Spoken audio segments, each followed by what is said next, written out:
Hal, open fire project. Hello, Hal. Alright, I've had enough of this. Is it really a bad connection or what? Hello, Hal.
Squeaky clean.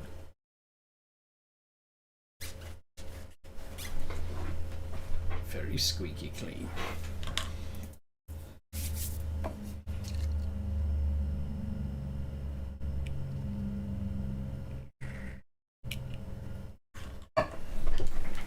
Dun, dun, dun, dun, dun.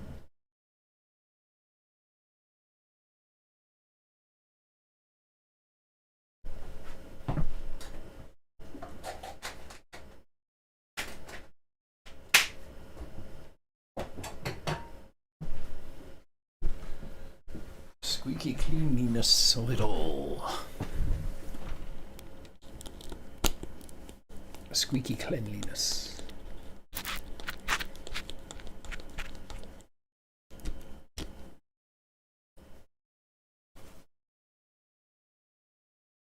Not so squeaky clean. Now. There we go.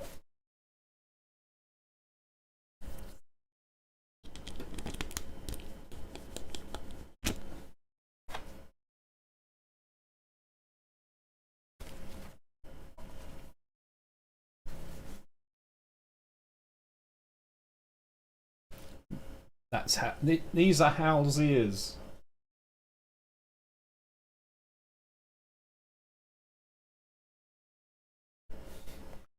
They kind of look like ears.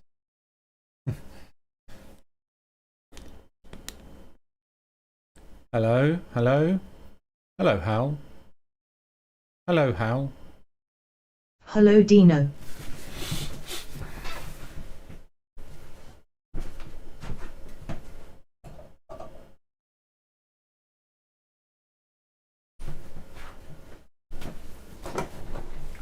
Stop dreaming.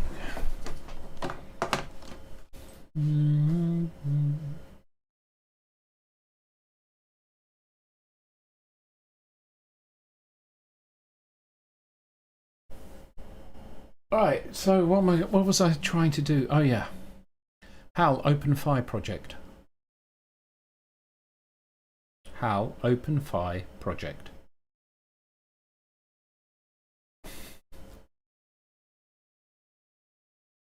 I need to write my own speech recognition software.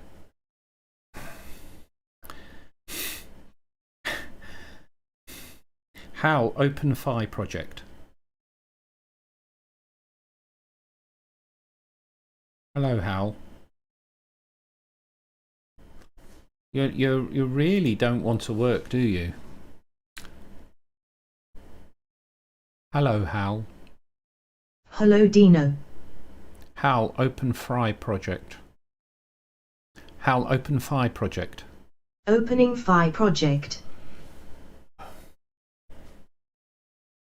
wish I understood what it is. I think it's a microphone level thing that gradually decides that it wants to increase the microphone volume, and then it picks up all kinds of noise in the background, and that throws things off. That's my only theory. that or bad connection. Hello, Hal. Hello, Dino. Oh well. So we open the Phi project. Opening Phi project. No, I already did that. Hal. You already.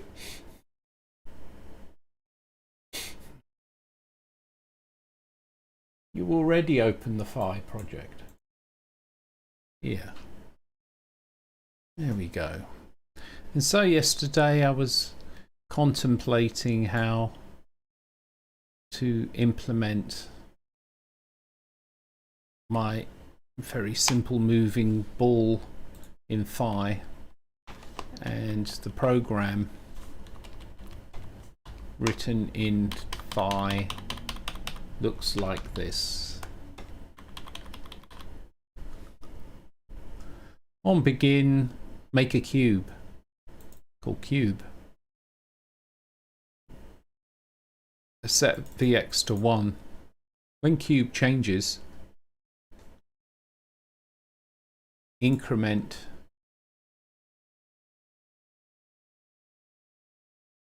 cube. It's just to indicate that cube got updated. Thinking about it, I'm a bit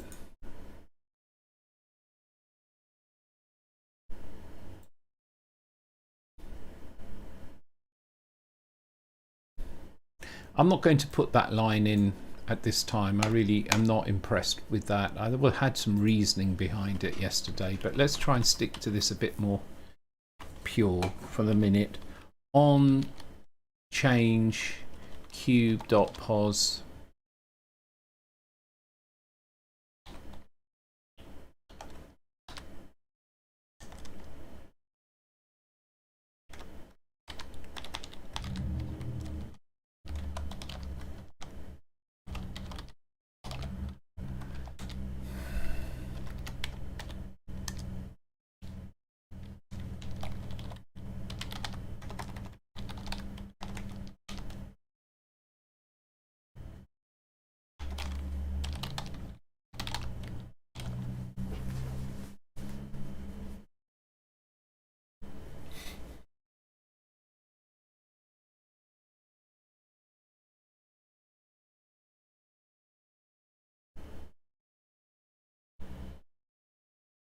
there's some language features I'm going to have to invent, but for the minute I want this to as a starting point.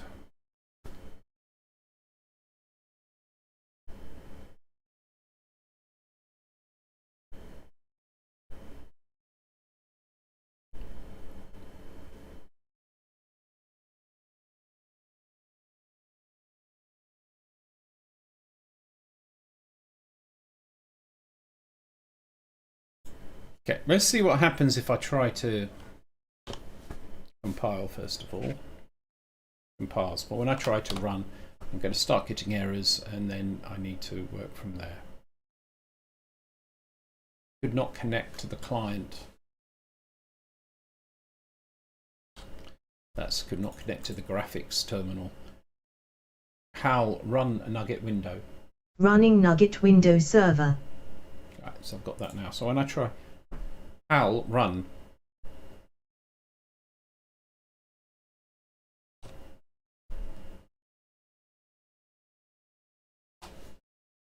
Now,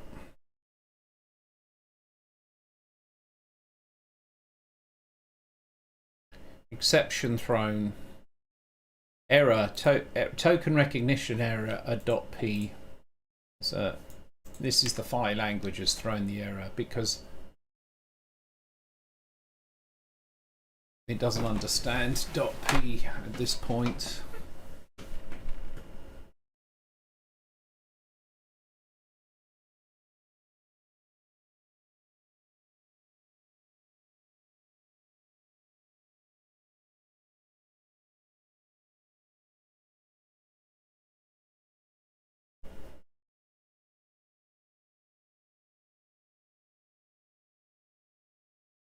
So we go into the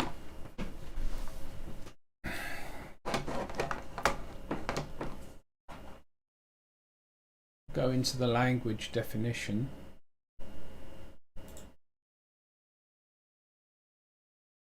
is going to be this. The grammar rules.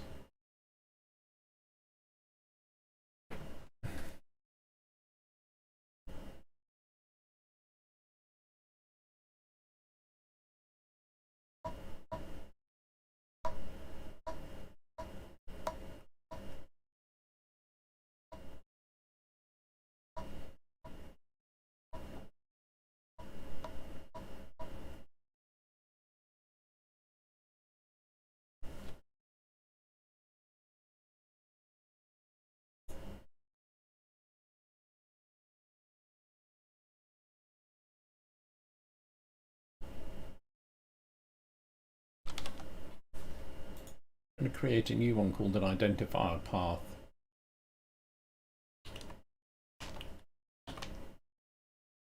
An identifier path is basically the same as all of this, but I'm also allowing a dot.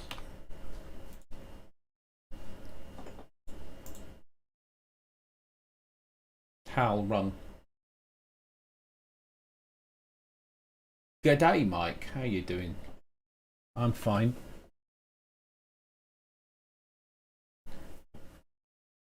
I'm now working. Hey, Zag. How you doing?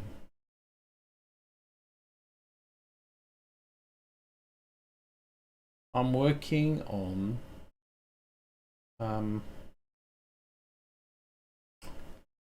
fire completely now. And so what I'm trying to do is, this is my program that I want to run, and I have to implement the language bits which are missing so that this can work. And it just was complaining because I put a dot in here. So for now I've changed this to a variable path or identifier path, so that you can specify something with a hierarchy, but the immediate result I think will be that it's just a string. It just treats this as a thing by itself. Qpos_x. So the dot is part of the name.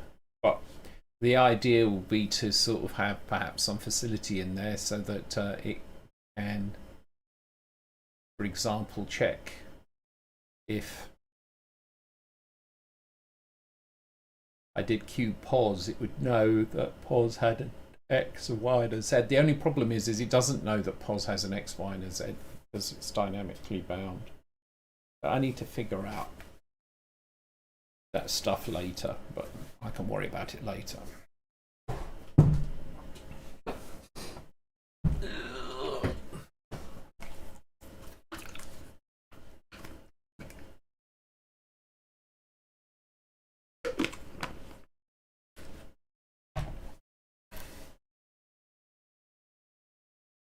So, it actually didn't like that change. On line 98, oh, yes, identify path. I'll run.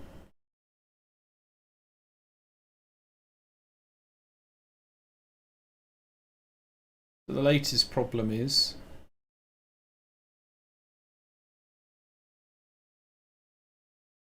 mismatched input equals expecting.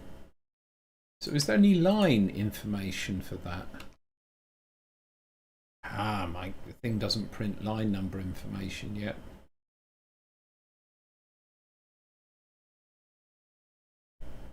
So in order to debug this without information of which line, I'm just going to comment out the other lines. One of the interesting things, by the way, about phi is that since a program is a set of rules, technically you don't have any compilation or link errors.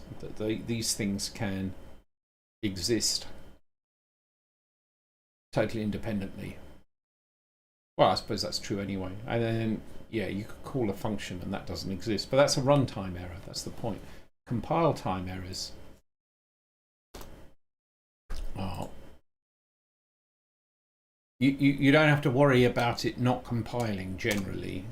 So I can just comment out all of these lines except one, and it shouldn't, you know, aside from issues with the bugs and incomplete functionality, it should be, in theory, fine. So the problem here is that it doesn't like this line. On begin cube, on begin, cube equals graphics cube. That might be because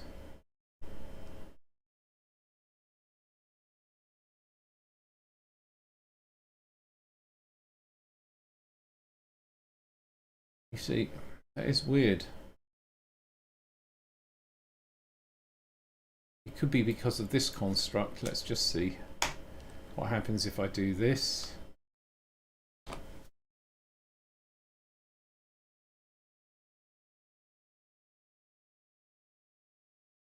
I think you guys distract me enough as it is. Anyway, you missed the point. The point is the distraction. How's work going? Oh, that's going fine. I'm settling in, I think. Yes, the usual thing is you hope you're making yourself useful enough.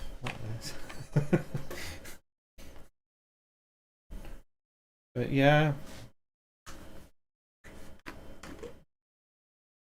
good bunch of people.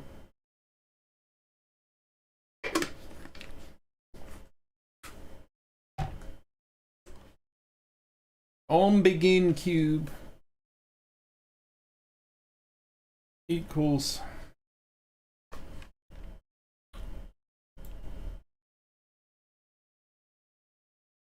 it always takes a little while to ramp up with the new job.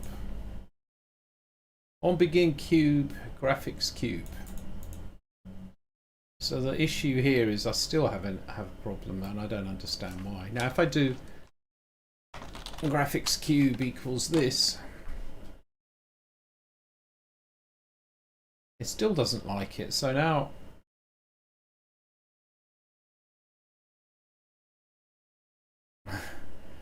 that is weird. What about if I comment? Everything's commented out. What? I'll comment this out. Comment out. Now run stop. I mean, surely I can say on begin cube equals 10. There's a bug. G equals 10? That's weird. I must have, with all my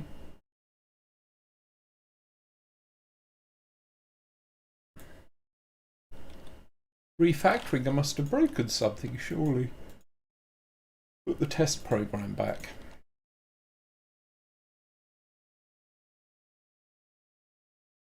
This is my test program, which is a function to calculate a square root.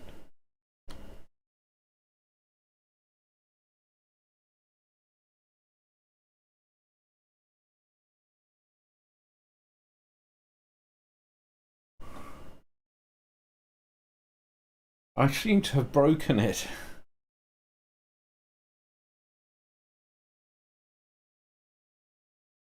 It's possible that I broke it with that modification I just made to the language specification, so I'm going to change it back.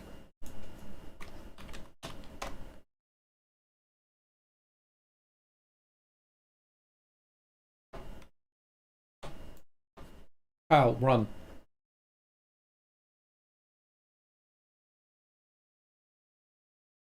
Yeah.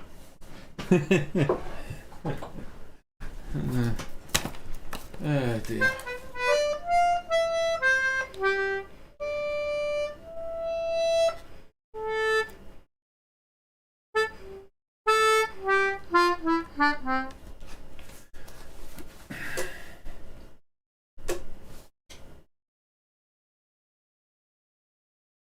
I need to think about this then. What is wrong?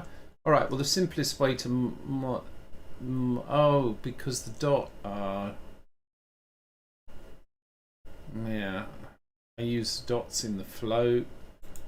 I don't know. If I put a dot in here...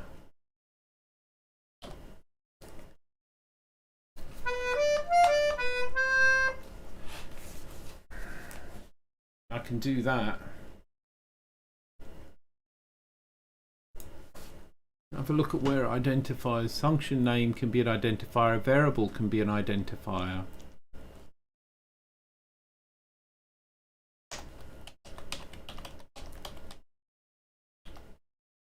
If I change that to an identifier path,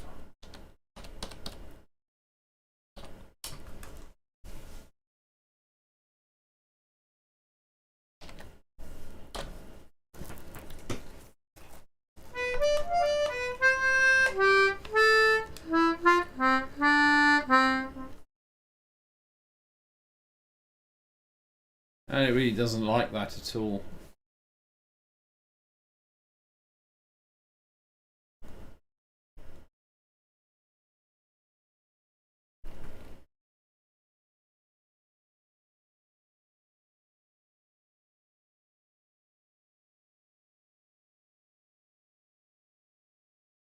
That's weird.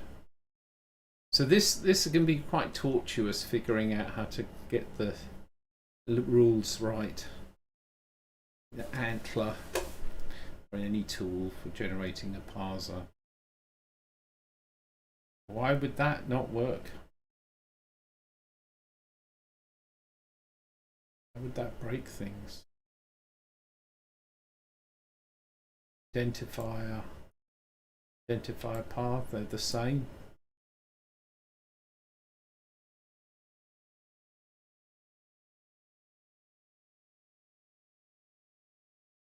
Hey, Tropical. This is the phi parser. Oh, the instrument. This is a concertina. I mean,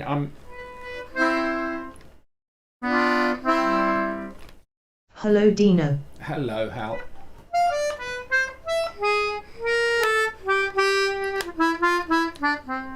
I'm learning. It's Hello, Dino. One of the instruments that I'm learning. I like it too. I like it too. It features in some of my songs that we're working on. And but there's this here is like see that chord? Yeah. It's like 3 buttons here and 3 buttons there, and you do that. You go. And the really best bit, I have not worked this out yet. I've only got this far, right? But you like this. It's funny because if you pull this out and then you push it in, when you push them in, you get a different note, right? So if I'm just pushing on here.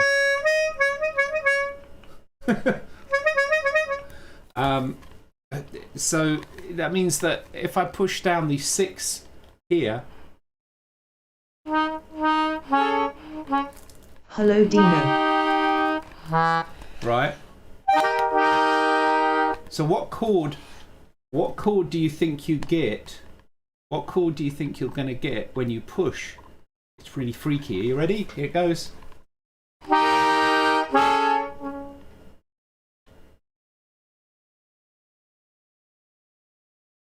I wasn't expecting that. Hello, Dino. Hang on. Hello, Dino. Oh, sorry. No. I was getting myself confused. You've got that. But then I have to push in. I have to move my fingers down, otherwise it doesn't work, right? So if you do that, and this is what you get. Ready? Right?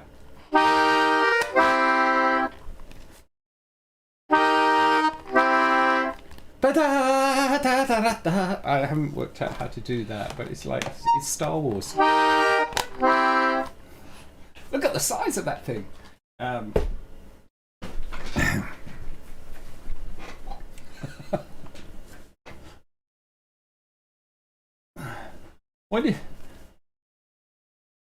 Wow, those are colourful emojis.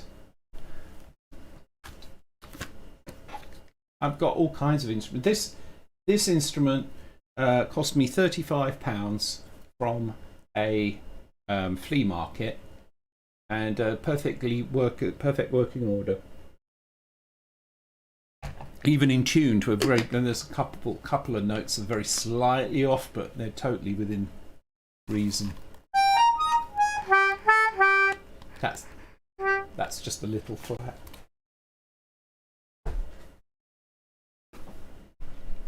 That was a really good deal. If you want to buy one of those, even a cheap one, new, they're about £300. Yeah, it's real. It's real. So it's got 18 buttons on each side. 18 there, 18 there, and then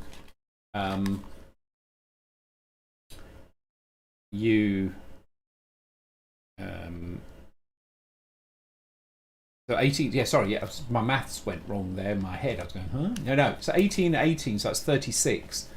But then because each has 2 reeds in it, there's actually double that. So there's 72 reeds. And a lot of them there are duplicates in there. And it's almost fully chromatic. I mapped it out. So it's like at the top end, there are a few notes missing. At the bottom end, there's the odd note missing. But otherwise, in the majority of the range, it's totally chromatic. But the fingering is really weird. It's like, so there's this melody that I wrote. This is the first tune I ever wrote when I was like a teenager. I'm trying to play it, but it does my head in to get the, also because the tune is in not just one key. So it's like,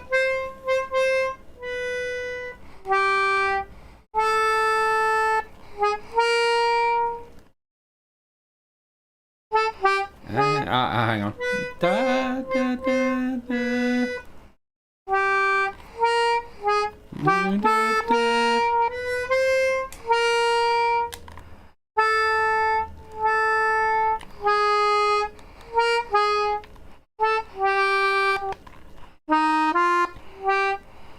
Hello, Dino.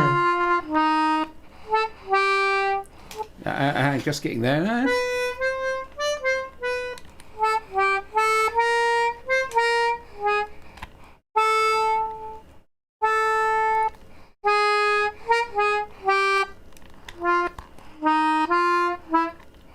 Hello, Dino.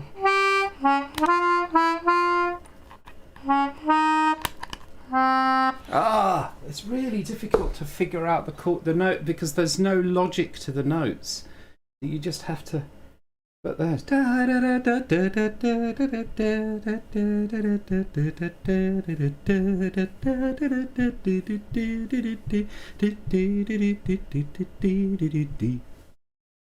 think that's my oldest tune.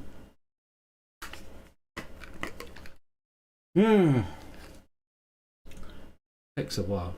The flute has come along a lot faster than that.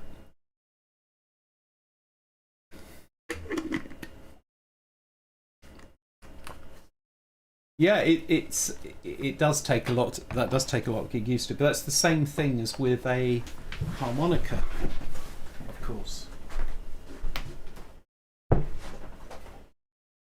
They do the same thing. Depending on whether you blow or you suck. I mostly suck. But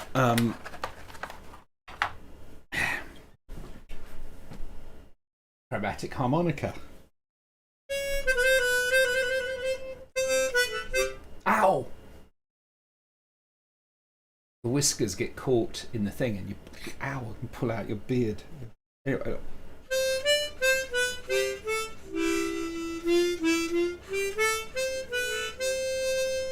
So again, you breathe in or out on here, and depending on which, you get 2 different notes. So this has got 1, 2, 3, 4, 5, 6, 7, 8, 9, 10, 11, 12. So that's 24. But then it's also got this as chromatic. It's got this thing, and that just pushes. I don't know if you can see in there. God, it looks digital, doesn't it? But in actual fact, it's just a thing that moves up and down. And so then there are 48 reeds in this, and that allows you to play chromatically. But again, it's to figure out the notes. It's a real, you know.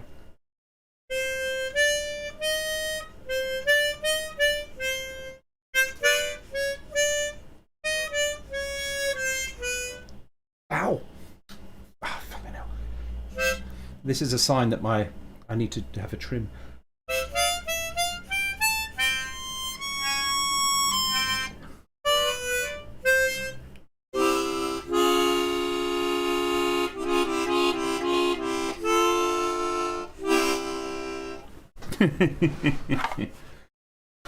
That's fun.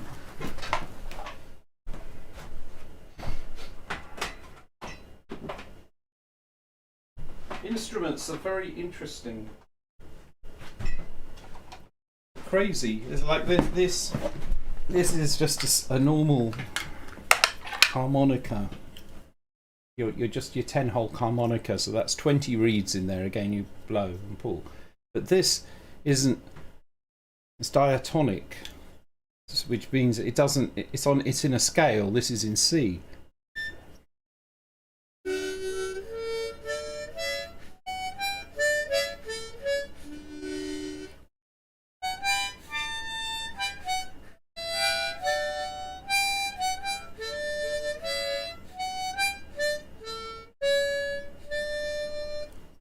So same thing, but this bit easier to play because you basically can't really go out of tune with this.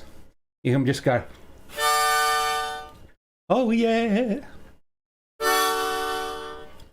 So it's Bob Dylan. Hello, Dino. Bob Dylan was famous for adding this to his tunes.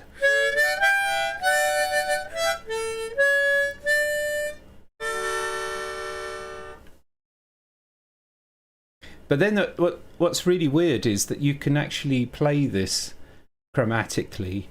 I don't have the skill for it. But what you do is you blow in a certain way. It's like an overblow, but it's really weird. It's not as simple as blowing hard. What you do is you send the airflow over the reed, creating something of a vacuum. And it works in blowing and also in... So I'm not sure how the blowing works because you're actually putting pressure in. Anyway, what happens is that you can change the pitch of the note. So you get... It's easier on the lower ones.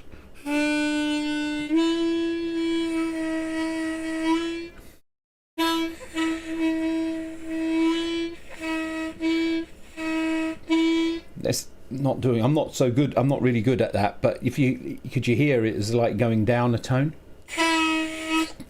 And when you get really good at playing the harmonica, you can basically play it like a chromatic instrument. And you just bend all the notes. Crazy stuff. But the notes are picked especially on these just so that you can...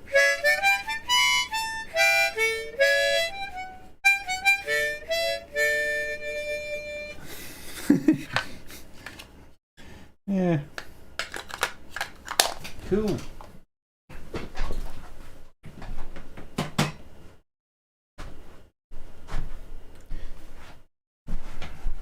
Yeah, anyway, this is a bit off topic.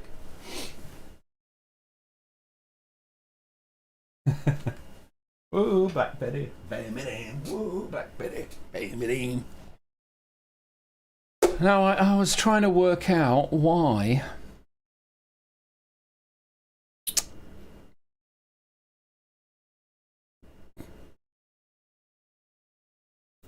Yeah, so this language that I'm looking at here is the language of Antler to specify the language of Phi for the parser. And I'm trying to work out why I get this error. Extraneous input V. Let's see if I can work this out. All right, well, I can see that it's doing it. Oh.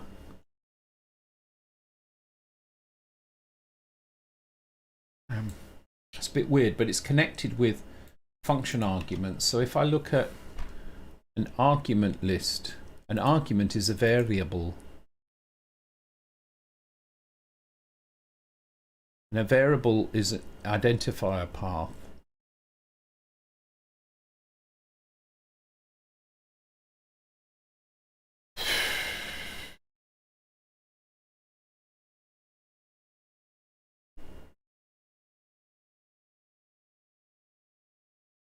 Yeah, I don't understand why it does that. An argument is the same as a variable.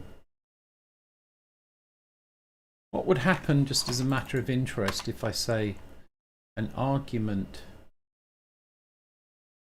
Yeah, but an argument can be an expression, surely.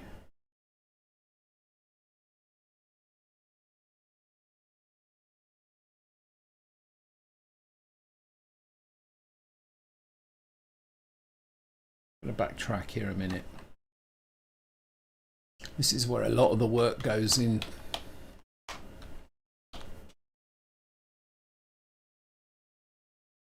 I don't have any syntax highlighting for this file. This type of. I mean, maybe there's an extension for syntax highlighting. Probably is for Visual Studio for working with Antler. Might help. We could look at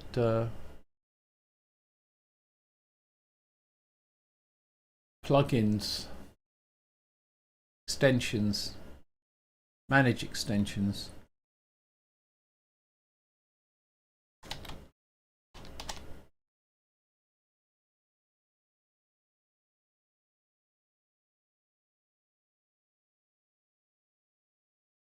Might be one. I'm going to see if I can turn that on. While I am waiting.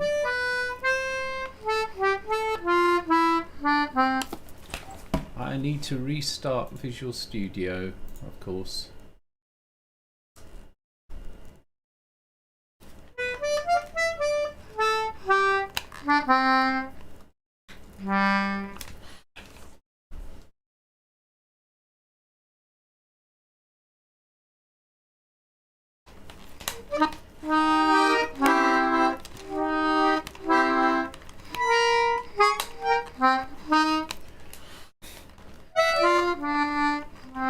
Hello, Dino. Hello.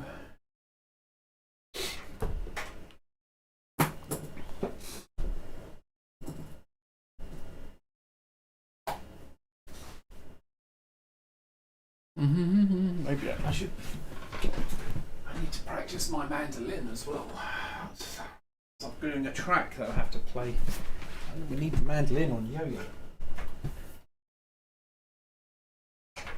Otherwise it'll all go wrong, like it did the other day.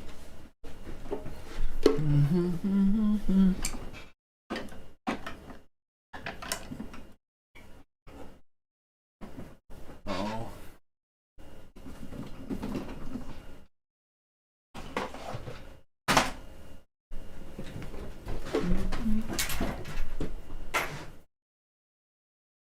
Seem to have lost my pick.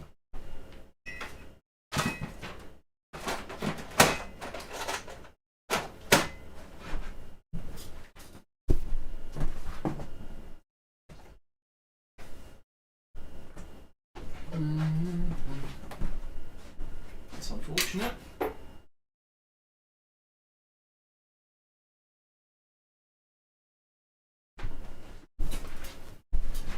Oh well.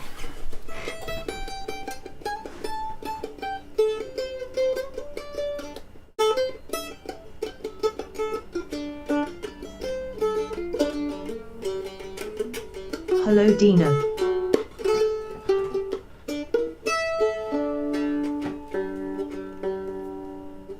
Hello, Dino. Yeah. I mean, how... Oh, hang on. Waiting for the following processes to shut down. Really?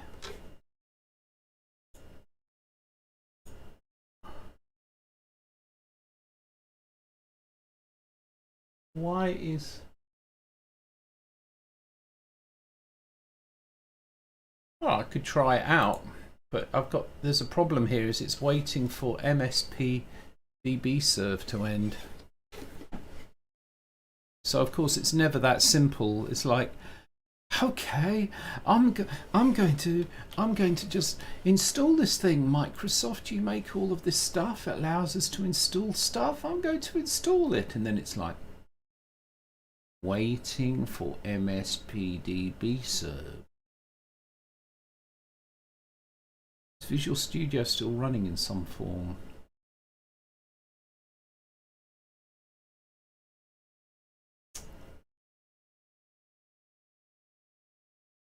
Waiting on the following processes to shut down.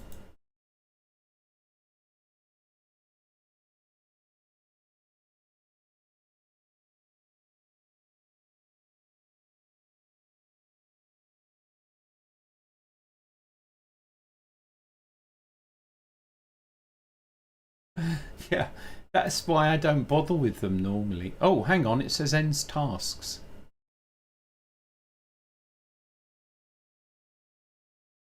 Oh. That was a silly message. It says it was waiting, but it was waiting for me to tell it to end the task. My gosh. Yeah, me. That's terrible.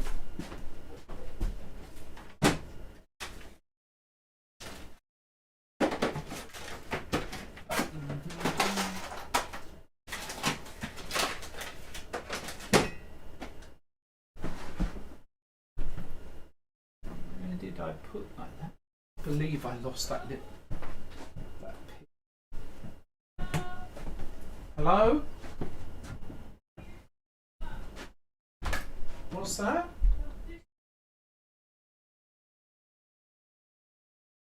Okay.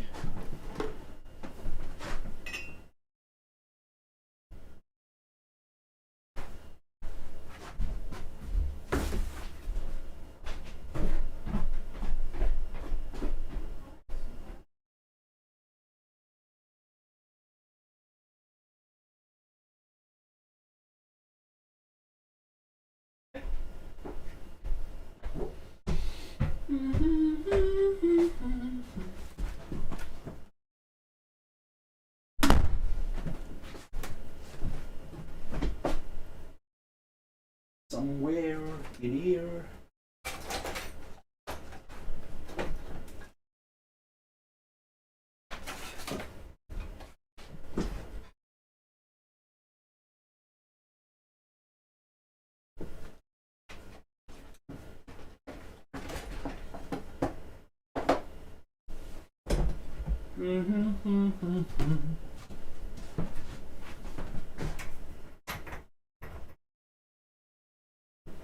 Sure, I kept it on this table here. I need to tidy up in here.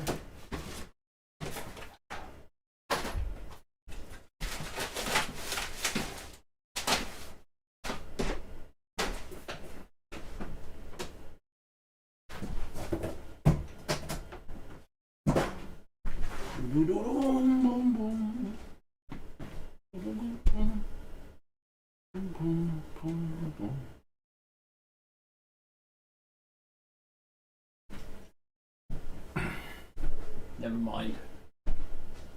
La la la.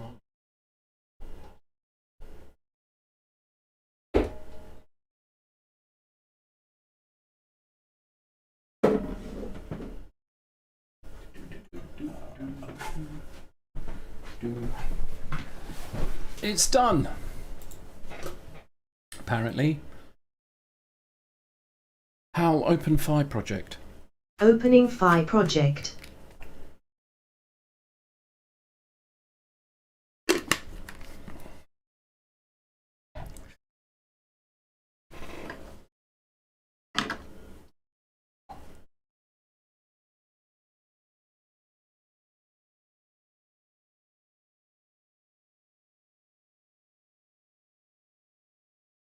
Oh, there's all kinds of stuff. Analyze? Analyze grammar.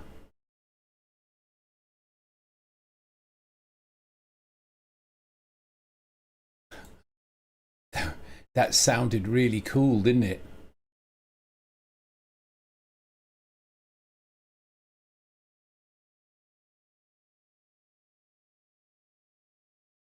Analyze grammar.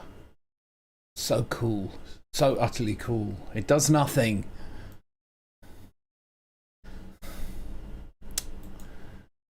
That. Now, you see, this is as a distraction. It's like instead of getting on where I'm working on options.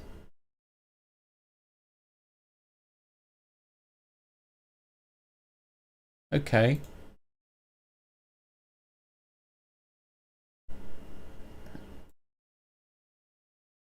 Where's the syntax highlighting?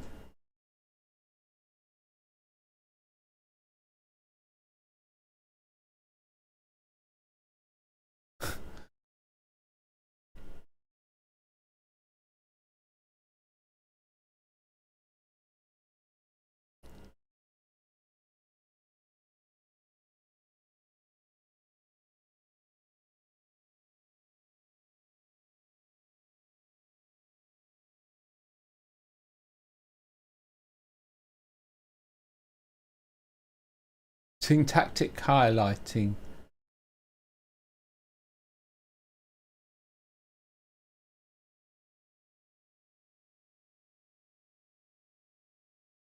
Okay.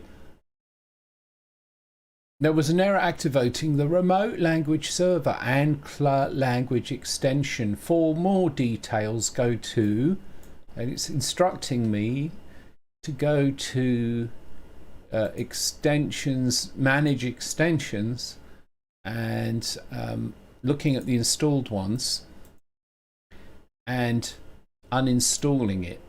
There we go. Yeah, let's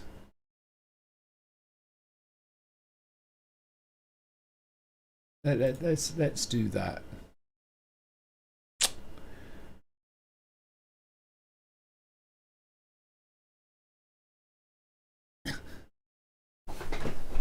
It was a good idea, but you don't know until you try, right?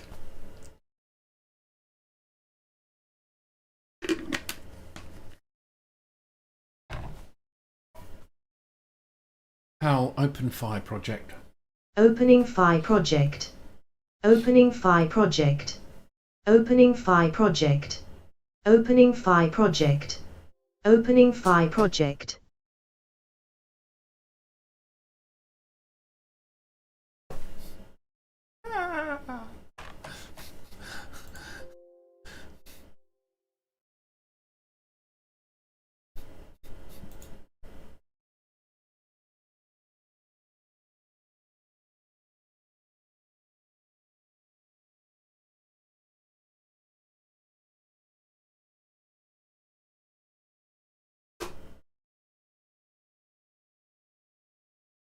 Long face.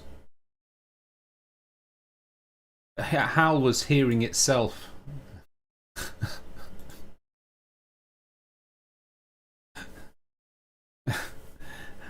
Yeah, it's annoying when it does that.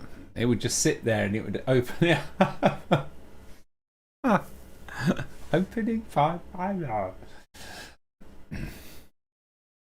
All right, anyway, right, to get back to this, so we answered the question anyway. Yes, in theory it would be. I think I've put this back and I need to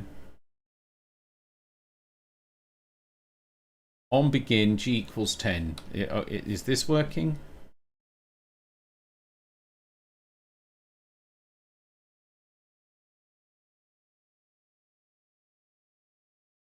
What are you doing? Oh, could not connect. How? Run Nugget window. Running Nugget window server.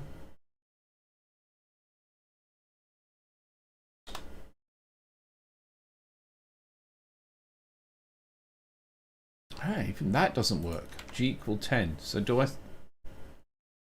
Identifier.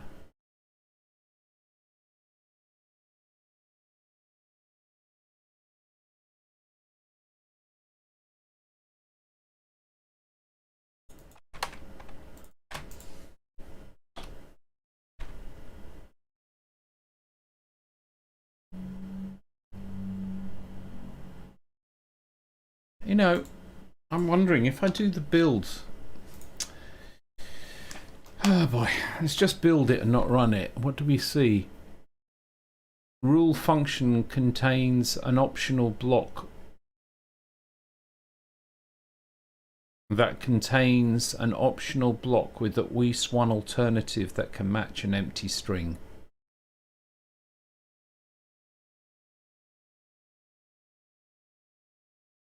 It's complaining about my definition of a function.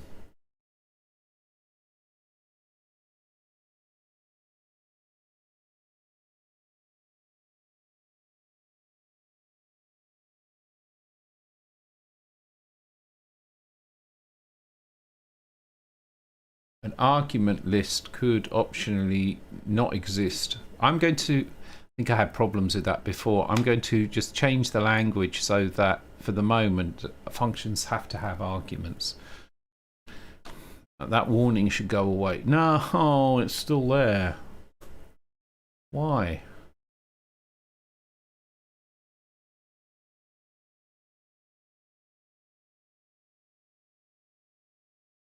I'm beginning to... This is weird.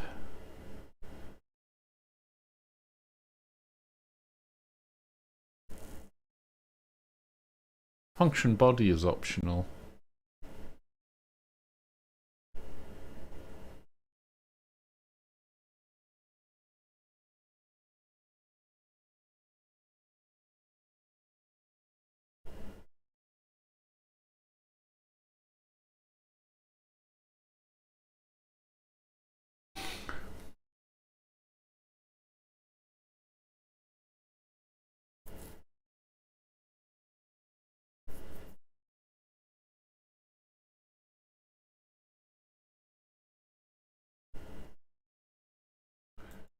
Maybe it's complaining about that.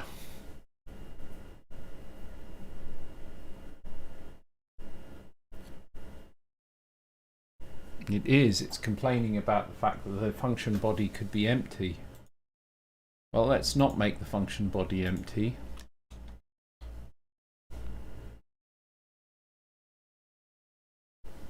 A minute.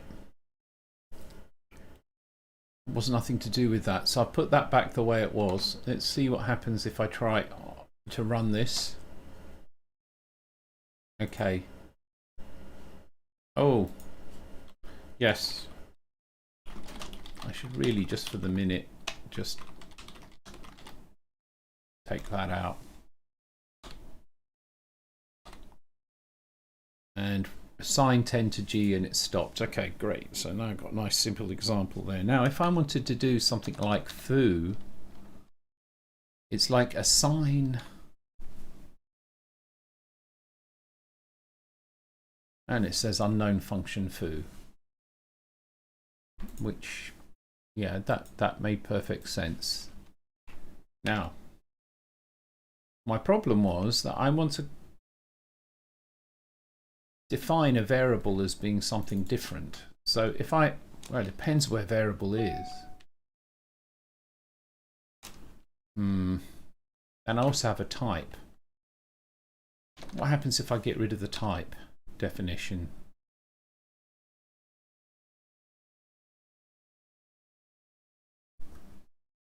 The parser is actually fine in that instance. So what I'm going to do is change this to type identifier.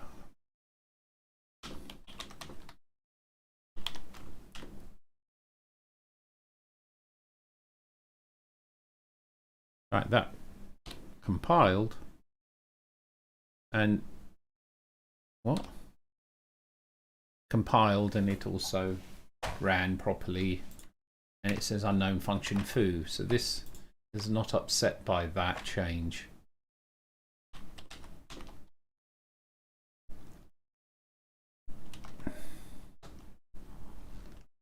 If I change the definition of an identifier to include a dot, all identifiers can include dots. Does that make sense?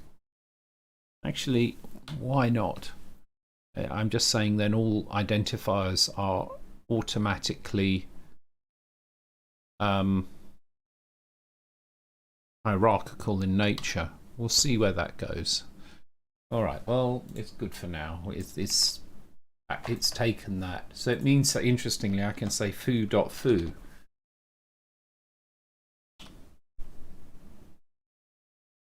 That's actually could be quite smart. On begin, what was the name of the function that I set up? That way I can see that in built-in. The built-in function.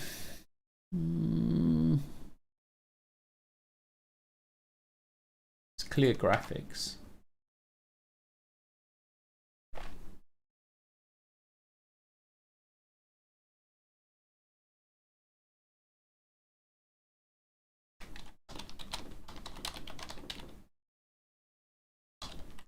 So on begin, clear graphics. I'll run.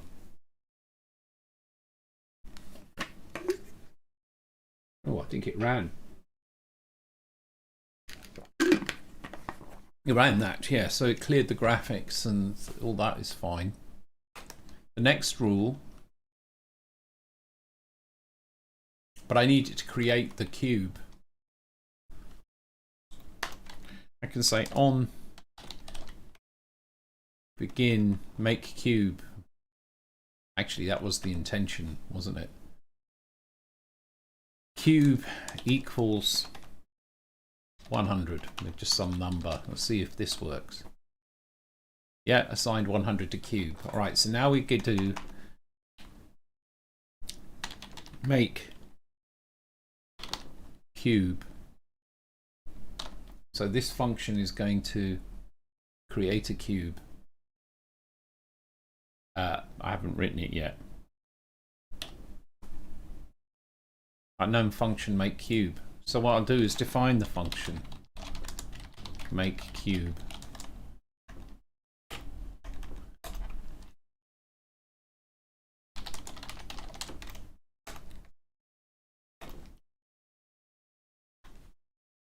So let's see if I do this, what happens. Unhandled right hand type none for assignment. So okay. It's also not giving me a line number. I need to figure out how. Yeah, okay, but I don't want to do that right. But the error is here. It's gone unhandled type none for assignment. And the reason is it doesn't know the type of cube.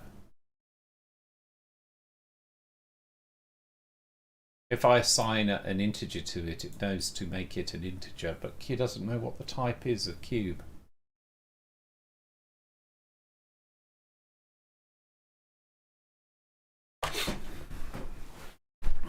So I'm going to think of types.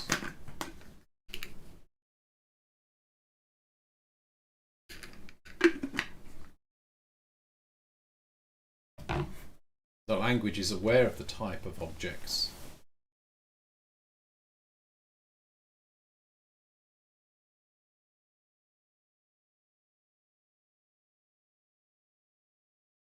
When I do this, what it needs to do is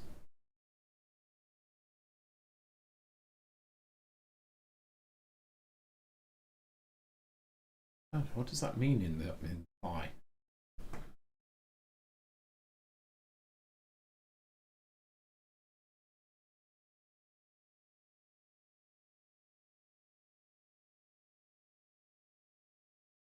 Not really like.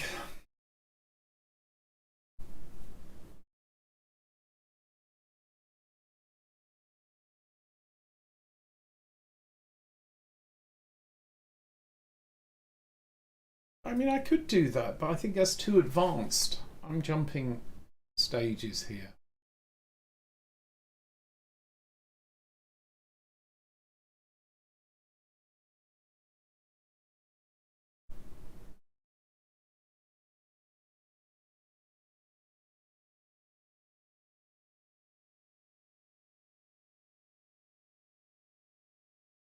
What is the assignment? The problem there is you've got an assignment of a class in effect.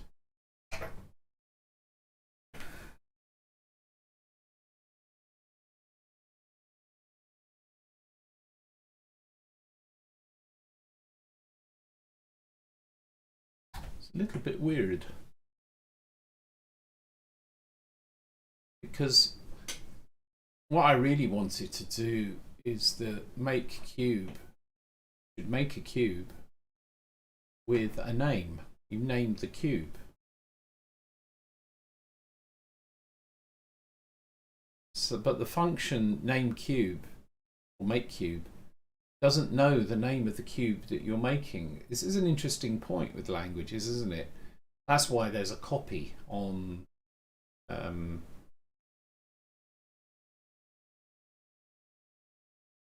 well, I mean, I don't know, your traditional class type style language.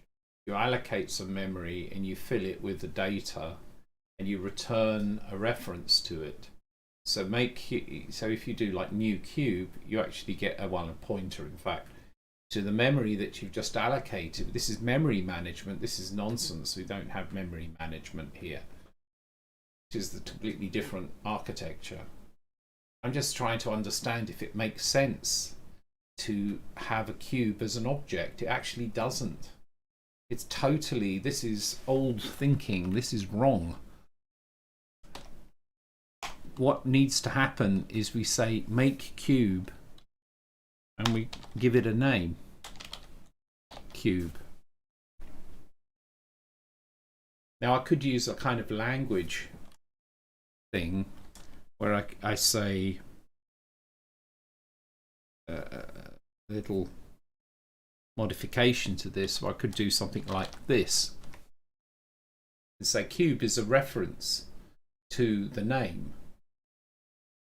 It's a bit like trying to avoid using strings, but I think it's easier to sort of use strings. Well, is it? What I'm basically saying to make cube is I want you to make a node called cube, but it feels wrong to me that everywhere else I refer to, I mean, you know, phi works on key value pairs, so it's like, you know, a variable is key and it has a certain value.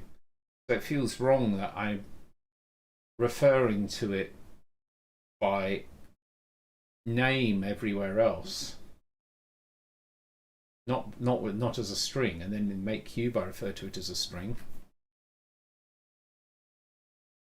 But the problem is that if I say cube, then this becomes an expression, and it will look for cube and say what is the type of cube, and cube won't be defined.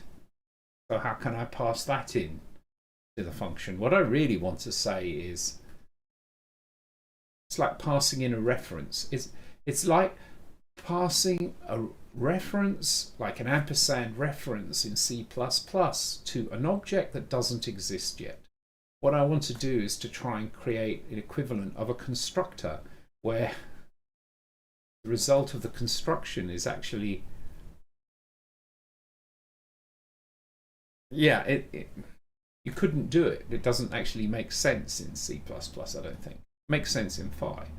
So what I'm finding now is that I need to invent, well, because in here I could go and say cube.x equals 10. So what I could do is actually, oh, I hate the term object.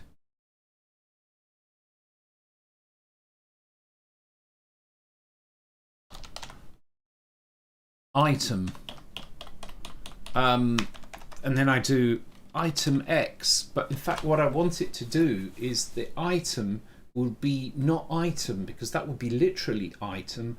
I need to create a type which is it refers to another name. So in other words, it's a variable that holds the name of a variable. It's a very specific thing, and it's like the equivalent would be, you could say it's like a pointer, but it isn't. It's not a pointer at all. It's just being able to hold the name of a variable in a variable. So, you know, the closest thing you could do for that is in C++ is using pointers and references. But those are accessing memory, aren't they? And that is not what this is supposed to be about. It's an indirection. So I need to invent a way of representing that. That when I say make cube cube, it will execute this function but replace item with cube. So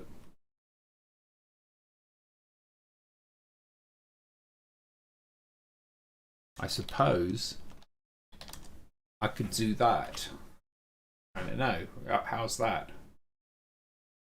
Make cube as cube. Now, as cube would be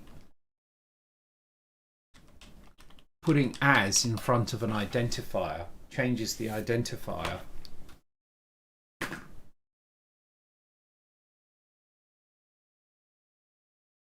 It means the type of cube in this case is an identifier, is a variable name.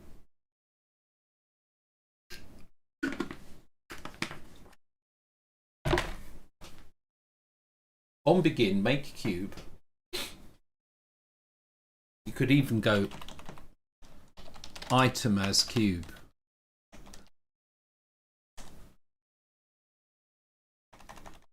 You could go and put an at in front there. That says take cube to be the name of a variable. But when the function make cube is called, item will now have in it, will be the type of a, it is a form of reference, a named reference.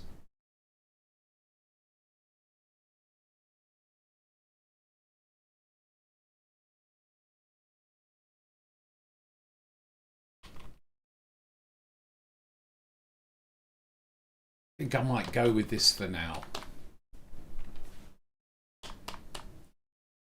So then so when I say on begin make cube, it executes make cube and it will create a variable called cube.x.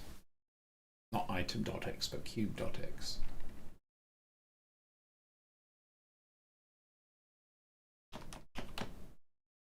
So I suppose I could go and say, yeah, I haven't got vectors yet. I could go like 100, 100, 100 as an example. And this is setting the position of the cube when I make the cube.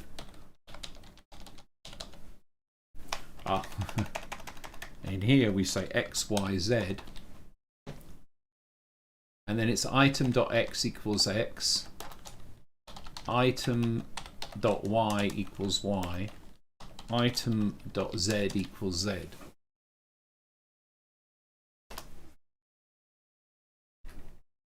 This is actually really good. The other thing though that I need to do is to be able to specify, yeah, it's cracked it, because I also want to be able to specify rules that are defined along with the cube. This is a little bit objecty. It's like you've got data, you've got code, except the code are rules that operate upon the data. It's almost like a kind of macro, isn't it? In fact.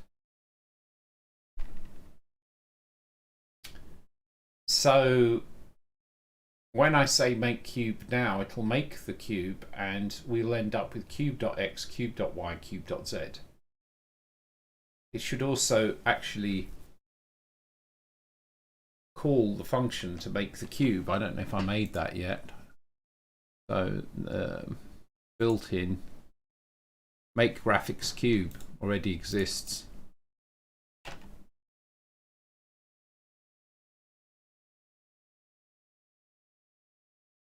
I'm going to start off without that, but just keep this for simplicity's sake. I want to call the native function. We have to be careful here because on make cube I have a list of things that happen when we execute make cube.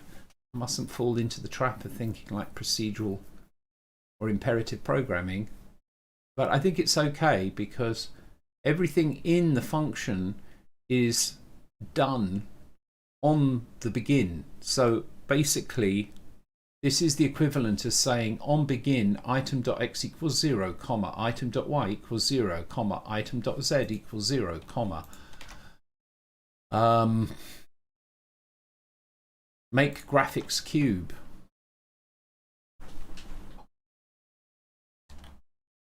Oh, this is actually, I think this is this is quite nice, I think. I haven't thought about this in Phi yet. So this is actually pushing a little bit further the design of the language. So make graphics cube at the moment doesn't take any arguments either. This is an internal function, a built-in function. So we make the graphics cube. I need to know what it's called though. Ah, here it's called cube. So this is important. I can't.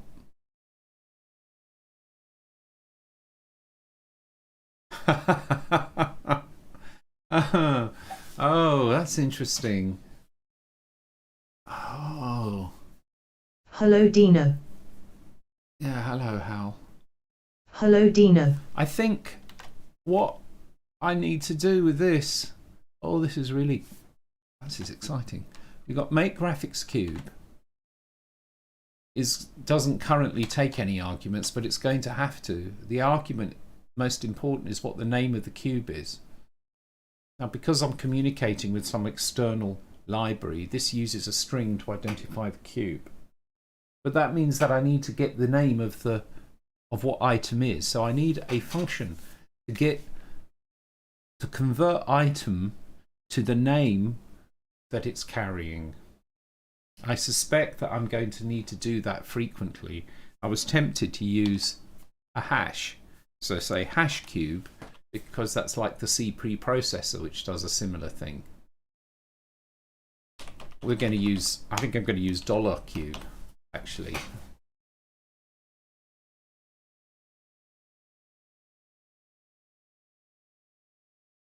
And it isn't cube, it's $item. So at and an identifier says this means evaluates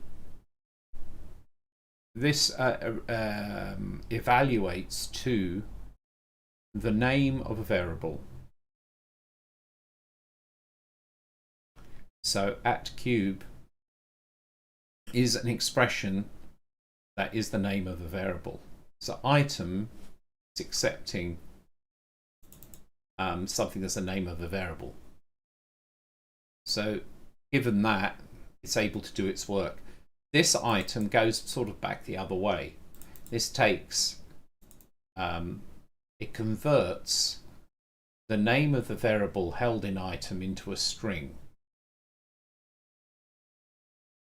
If I don't use that, then it will, the type of this would be whatever the name of the variable inside of item, what that type is, right? This is interesting. I suppose if we were to be verbose, we could say reference to cube, and this one could be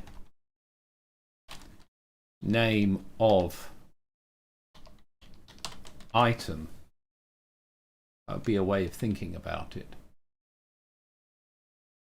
But I suspect these are going to be so frequent that it's a good idea to do it like this. We'll see.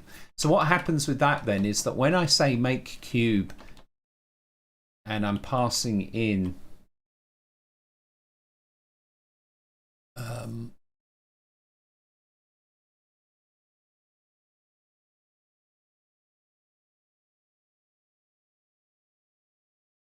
that you read this as being cube dot x equals 0, cube dot y equals 0, item z equals 0, make graphics cube, and this would be turned into a string with a name cube, so then I can pass that to the API. Now this means that the name of the cube in the viewer, which is running in a completely separate process, the name of the viewer, the cube in the viewer is going to be the same as the name of the cube in the program. But if I wanted to sort of mangle the names in some way, I could obviously use string manipulation here and put prefixes, postfixes, whatever else we wanted. Could be done. This makes sense. I've got a bit of language to construct here, though. What's that? Cubulicious. Cubul. I don't know what that means.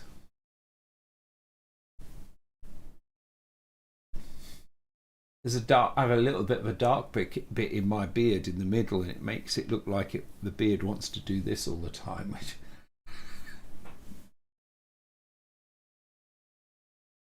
Yes. Stick together.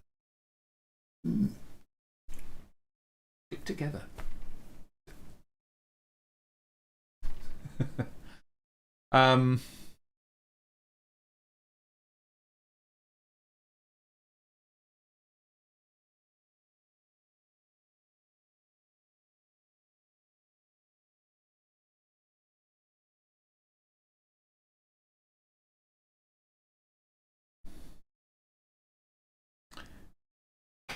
So, all right, but then there's it doesn't, I'm not quite finished, because what I need to do is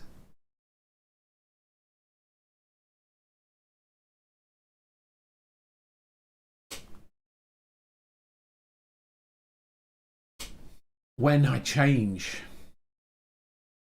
X, Y, or Z of this item, I need it to update. So this requires a rule. And it's this rule that I was doing here. So it becomes on change. What does it mean when you have a function and inside the function we put this? It means that if I start doing that, it has to execute in its own virtual machine. That's complex. But what I actually want to do is to create a rule. I need to add a rule to the program, right? I need to add a rule to the program. This is important. What does the rule do? The program is rewriting itself. So kind of it's strange, but it makes sense. It's a program in Phi is a sequence of rules, a set of rules. If I make the cube, when I make the cube, I need to add rules. So technically, program, by adding rules, is modifying itself. It's extending itself. But this is all done at runtime, obviously. In a way, there's no actual compilation. There is a virtual machine, which is very lightweight, but causes the language to operate. You could say it's an interpreted language, because I interpret this and I produce, from reading this, I produce the program represented in a data form, but the data form is a series of rules. So it's actually, the program is entirely data. And so then, of course, the program can modify itself. So you can add, at runtime, programs functions. Sorry, you can add functions. You can add. There's no difference between adding a function and adding a class potentially. I mean, adding functions is probably going to be another thing, but definitely adding rules is something that you can do. No reason, because it's a database. In a sense, the program can be held in a database. So there's another application for Phi where the whole program is in fact in a database, some kind, and exists as the database, and it's totally capable of modifying its own program by modifying rules or adding rules or removing rules. That makes sense. But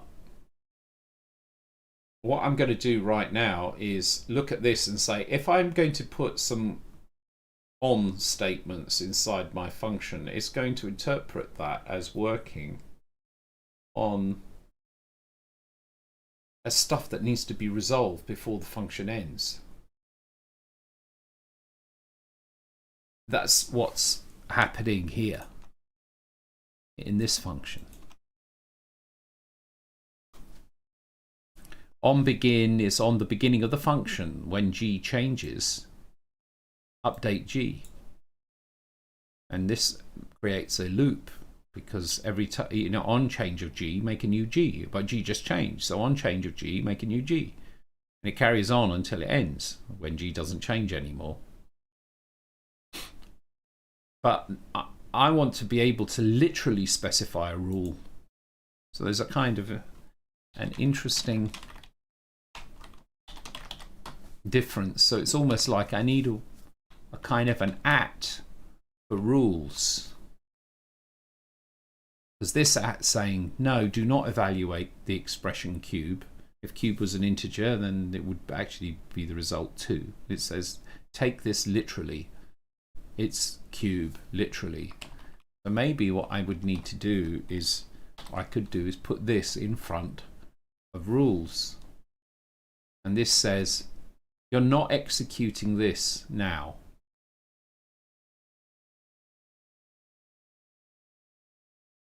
This is a literal rule which should be added along with,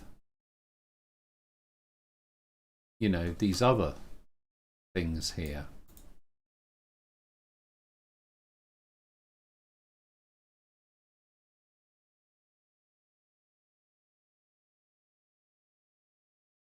It doesn't feel right to use the at for this.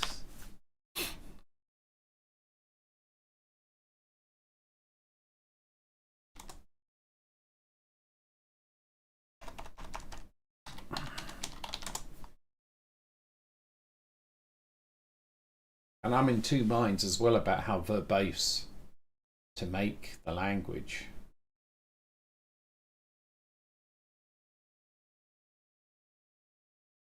But add rule on change.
I don't need to use the word rule. I'm going to just use the word add. It just adds a rule.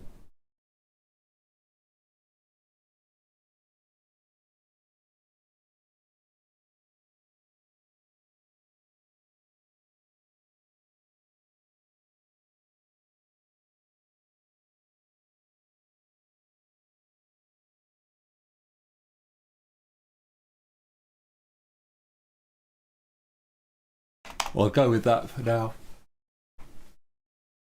This basically is like it's a bit like a class in Phi. I'll say on begin make cube.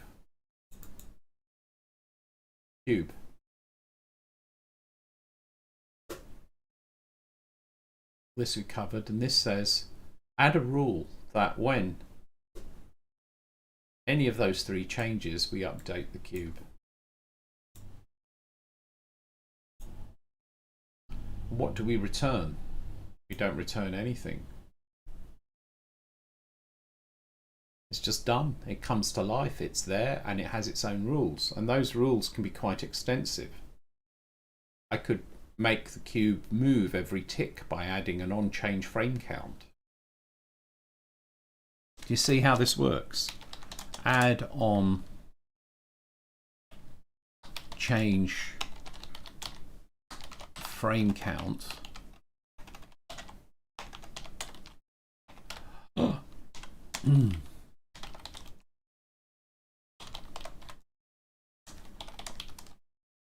That would say when you make a cube, you make the cube and the cube starts moving automatically because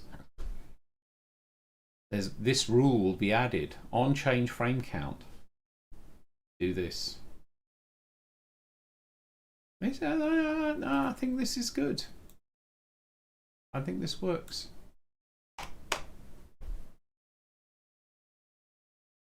So our new proposed thing is this line can go because it's inside the make cube.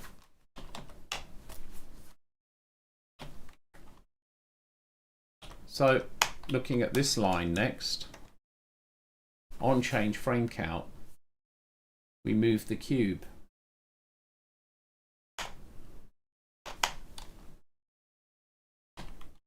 We could also say Vx equal 1. So on the beginning of the program, we make the cube. It'll be referenced as cube, and we set Vx equal to 1. When a new frame happens, which is on the change of frame count, cube.pos.x plus equal Vx. Then, because there is a rule which states that if cube.pos.x changes, we update the cube on the viewer visually. It's just enough to change the position of the cube and everything will work itself out. Additionally,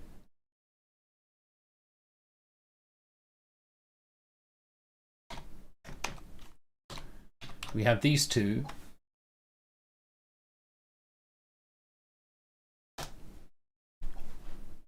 On change cube pos x if it's greater than a certain limit, for example 10, then we reverse the velocity. We also reverse the velocity if it goes too far the other way.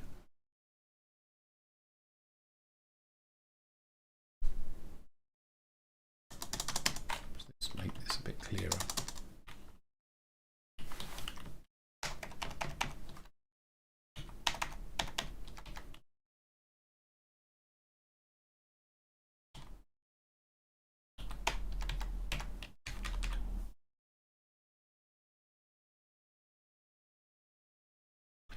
This would be part of the library. This is the program. Make a cube, move it every frame, make it bounce when you hit the limits.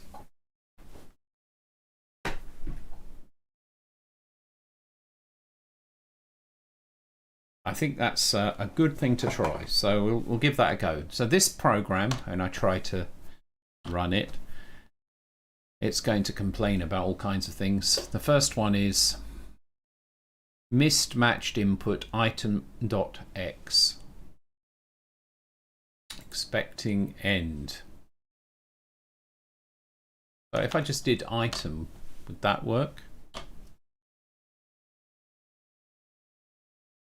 No, it doesn't like this at all.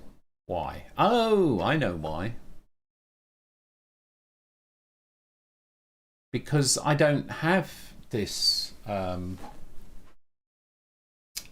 Technically, we need to do on begin. Okay, see, I fell into the trap of thinking procedurally.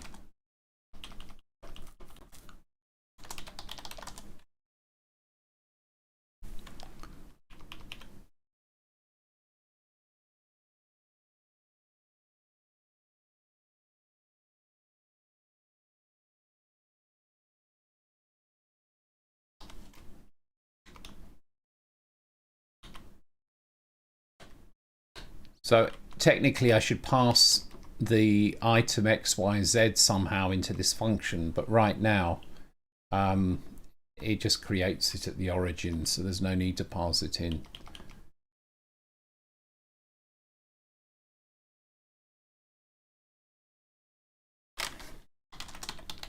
So thus it's actually this. Now I could eventually have a thing maybe where it's a syntactic sugar, but you could go on begin and then put in here item.x equal, it's just syntactic sugar, because I can also put this on one line. I could separate these by commas and just do, these are all the things that are done.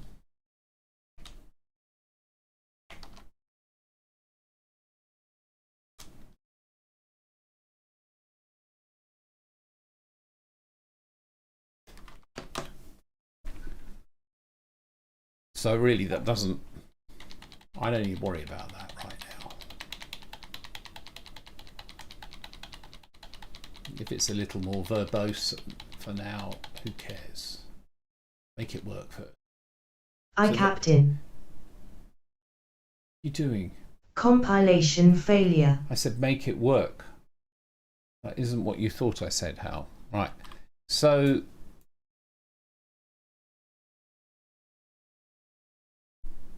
one complication is, when do we add this change?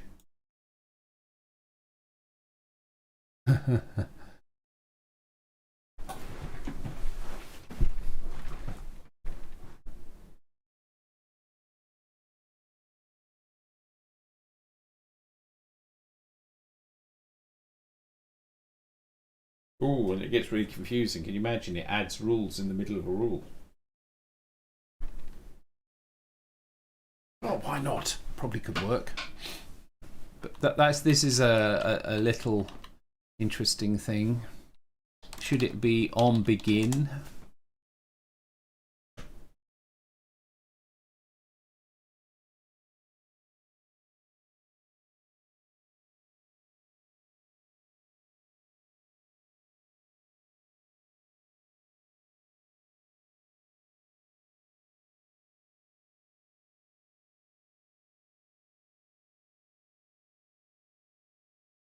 And what happens with that?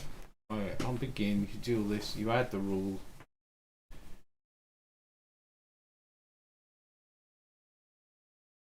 I think it'll probably be all right. Maybe I should say this.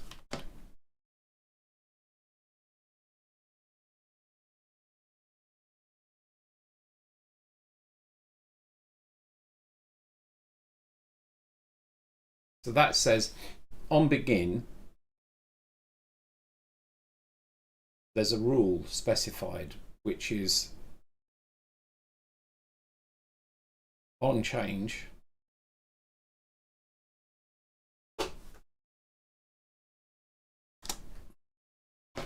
On begin, rule on change.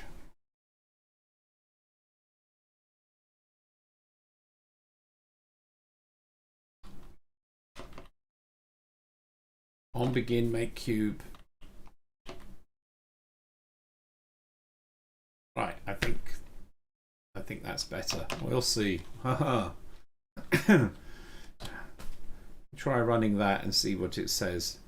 Token recognition error at. So it parsed the thing absolutely fine. Oh no, it probably didn't. Probably the first pass. It failed at this because it doesn't know what to do with this at symbol. So we have to make the language able to handle that. So to make the language handle that, we're going to go over to here, and we've got an identifier, which is a variable. I think I'm going to call a reference. I need to make a thing called a reference, which I don't think I have anything called that in here yet. And that is an at followed by a variable.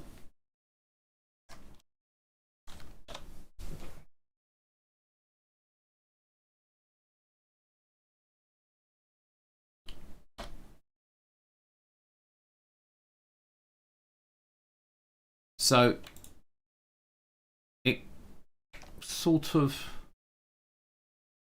input expecting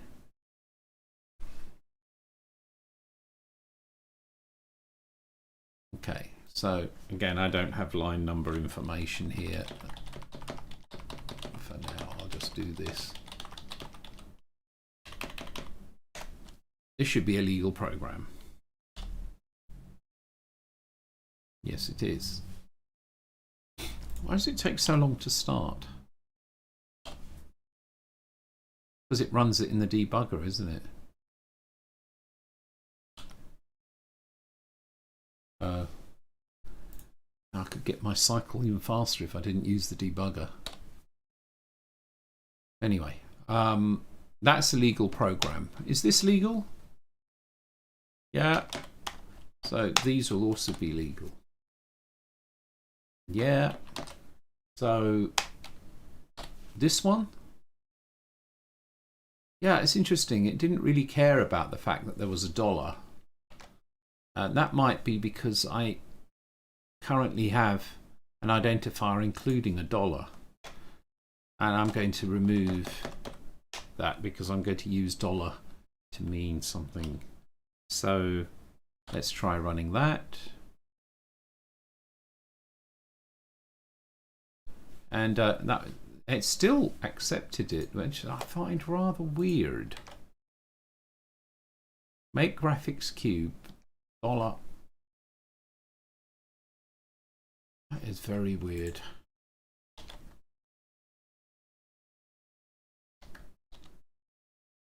Oh, there's still a dollar in there. Beginning. So try this. Blah blah blah blah blah blah blah blah blah. And token recognition error at dollar. So that's good. Now what dollar does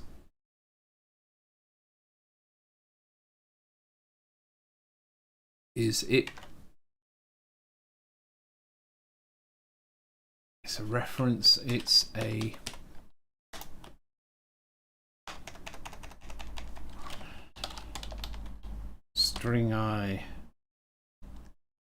stringizer, and this is that's stringization, yeah, and that's a dollar followed by a variable.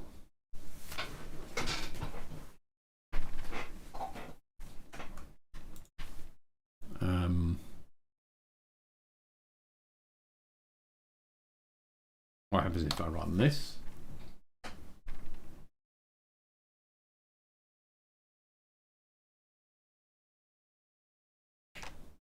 So let's check that if I do that, yeah, that works. But if I put this in, it gets a bit upset with me. It says mismatched input.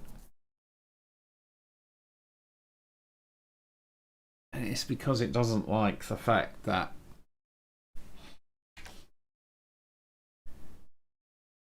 So can I put this on an expression?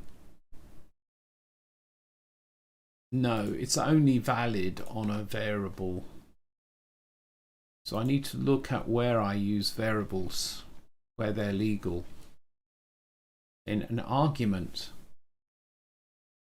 or a value. Right now I'm only going to allow it in arguments, and we'll see where we go from there. So an argument can be a reference.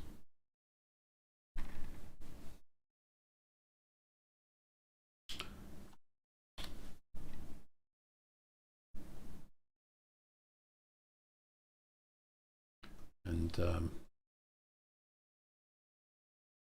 still not happy. Oh, because I'm on the dollar. Right. So yes, I also need to figure out the dollar. So to do the dollar is a string, the verb of newsgroup.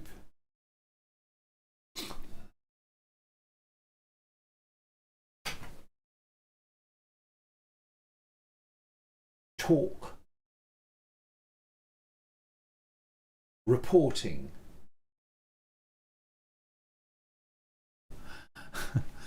the string, a string can be any of these things.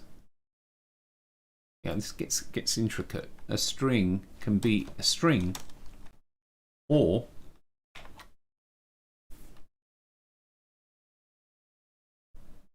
mailing.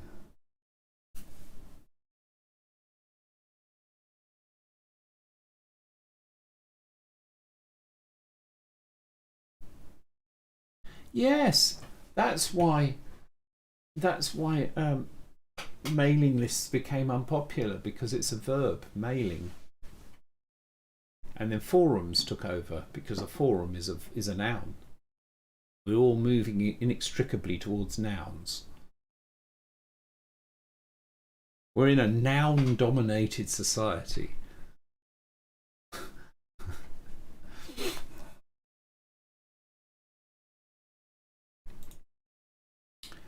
A string, but it could also be a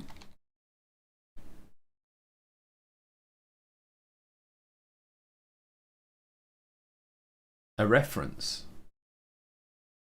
No, a stringization. Beg your pardon. So a string can be defined as either a string, as in a string regular expression thing, or a stringization.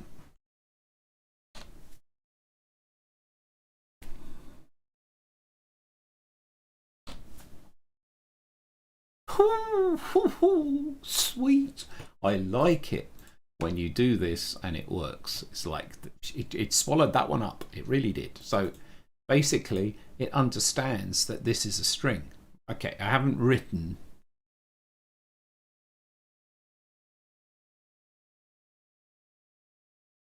I will need to intercept that in the code, because right now the string is going to be, when I use it, it's going to be $item.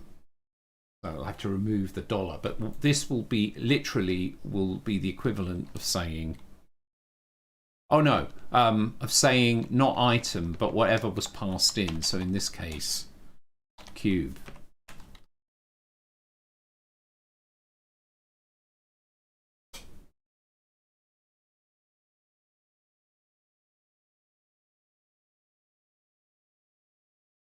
I might have to revisit that. Make a different. That was a string literal. This is not quite a string literal. I will revisit that, but it's fine. The main thing is it works. And we put in this one. This will just blow up. What?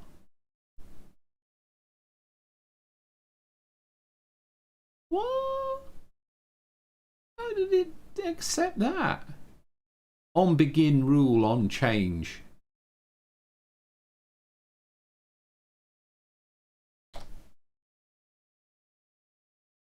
It didn't complain. That's wrong. Oh, maybe. Oh. No. It probably just ignores some stuff. Well, that's okay. I think I know why that was the... We can come back to that. Right. On begin, make cube at cube and Vx equals 1. Okay, it doesn't like this. So the problem here was probably to do with the at cube. To test that, let's try that. Yeah, it's unknown function make graphics cube.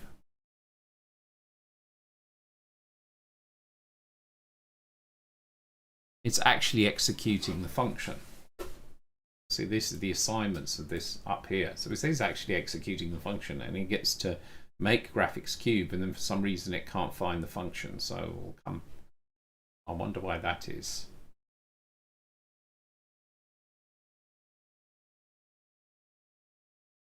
Oh, it's executing. It run.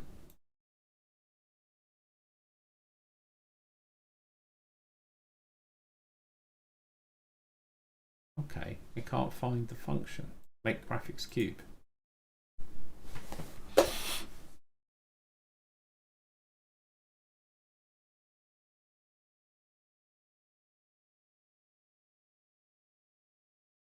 Yeah, I hadn't hooked that up yet.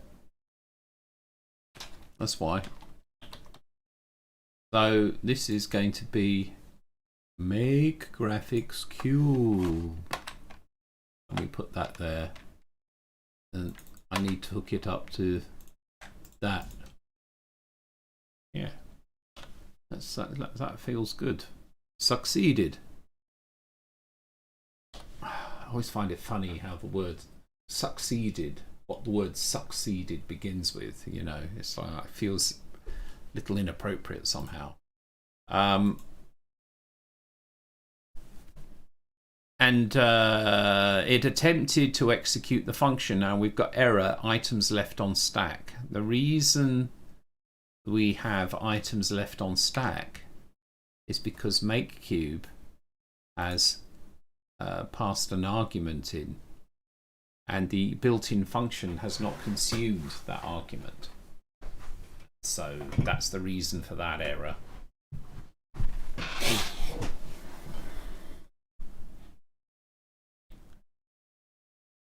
I'm going to just, well, you know, yeah, I can just simply disable that and see if the rest works. The rest shouldn't really be a problem. We'll see. Okay, well, we've got some problems here. So on change, input plus expecting EOF. I probably haven't implemented the plus equals yet. Operator. So you get the idea here. This is slow, painstaking progress. But we'll get there. It's not a quick job. Every little thing. Plus equals. Okay. Did I implement plus equals? Let's have a look. So that would be, here are all the different operations, the different operators, and I have not implemented plus equals, so it doesn't, yeah. Op plus equals, I'm going to add it. So to add this is going to be this. So now we have that, but I need to know where to put it. Then now this bit here is where we are the expression. So this expression generator. So this is the thing that figures out mathematical expressions. And it uses a method by which Antler analyzes the expression and then I take the result and reverse it, and then I can do a I can process it as, if I remember, that's how I did it. I can process it as a reverse Polish notation, but in order to handle conditionals, the when statement, that was a bit tricky, because the when needed to operate in a forward direction, and then the rest of the expression operates backwards. And I figured out a way of making that work by, I think, reversing. Because that state, if I remember rightly now, the problem was I had to take the whole expression and then work backwards to the front, executing it. But the when statement needs to work from the front to the back. So what I did in the end, after agonizing over this, is instead of reversing the whole list and then trying to deal with it, it actually works front to back until it finds an expression. And then it reverses only that part of the expression and then evaluates it backwards. And but it has to do it recursively, because you can have when statements, which is branching. Well, not branching, is a conditional, not a branch. There's no such thing as a branch in Phi. You can have them nested inside each other, and then they're also operating on expressions. So I think this has probably got bugs in it, but it worked well enough. Passed a few tests, but this is pretty complicated, and I'm going to have to try now and add a new one. So the plus equal operator has the same level of precedence as, I would say, increment and decrement.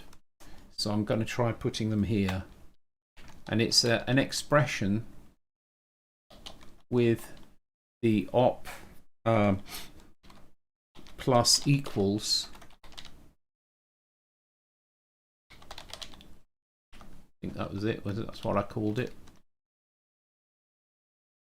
Op plus equals followed by an expression,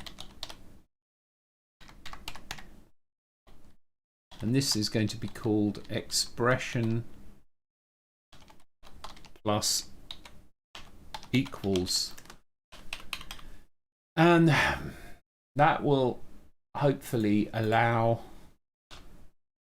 it to parse, because that's the first thing I need to do, is make it parse, and then actually implementing it is something that needs to be done. And in fact that worked, so that looks like it was enough. It's now able to take this in and create the structure that then needs to be executed by the virtual machine.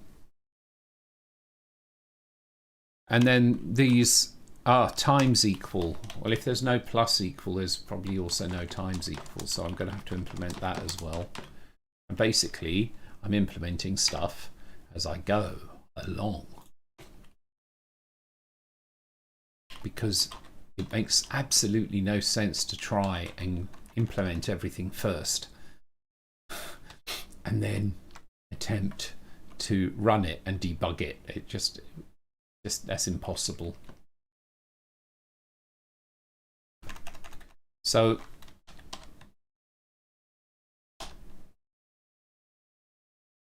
I'm going to call it mul equals. I can't be bothered to do multiply equals. That's it. So we can do mul equals on there, and I need to add this operator. So this is times equals. There we go. And what have we got? We've got a problem. Plus equals redefinition. Really? Oh yes, that's true. Mul equals. All right. Copy paste error. Right. Yes, here. We still have a problem. Probably because there's more stuff I need to implement. When you look at this program, I probably do not have the greater than and less than implemented. So let's go and take a look at that. Oh, I have greater than and less than. Are they being used? No.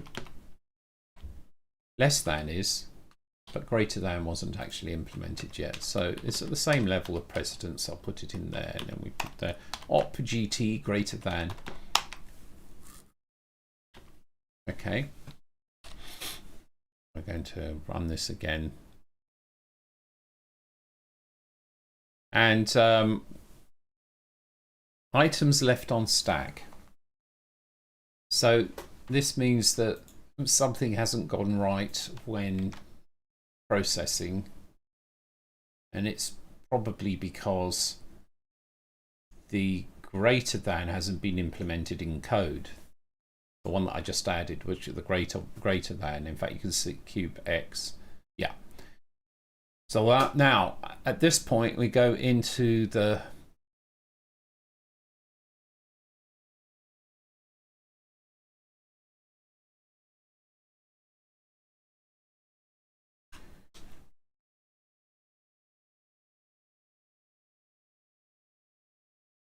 I'm trying to remember where the code is.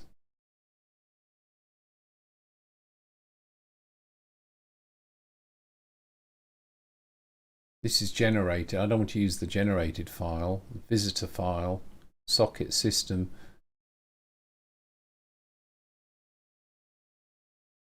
Base visitor phi. This is the one. Right. Phi.cpp. So in here, fortunately, because I've already done a less than,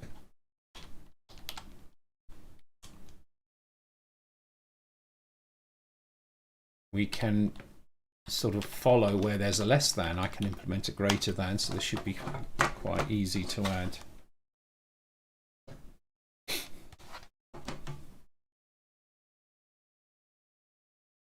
And so there, this op greater than. I was looking for the less than. Yeah, I need to do all of these. I need to add this one. I need to add a GT here, and I need to add a GT here, and I added a GT there, and the next less than.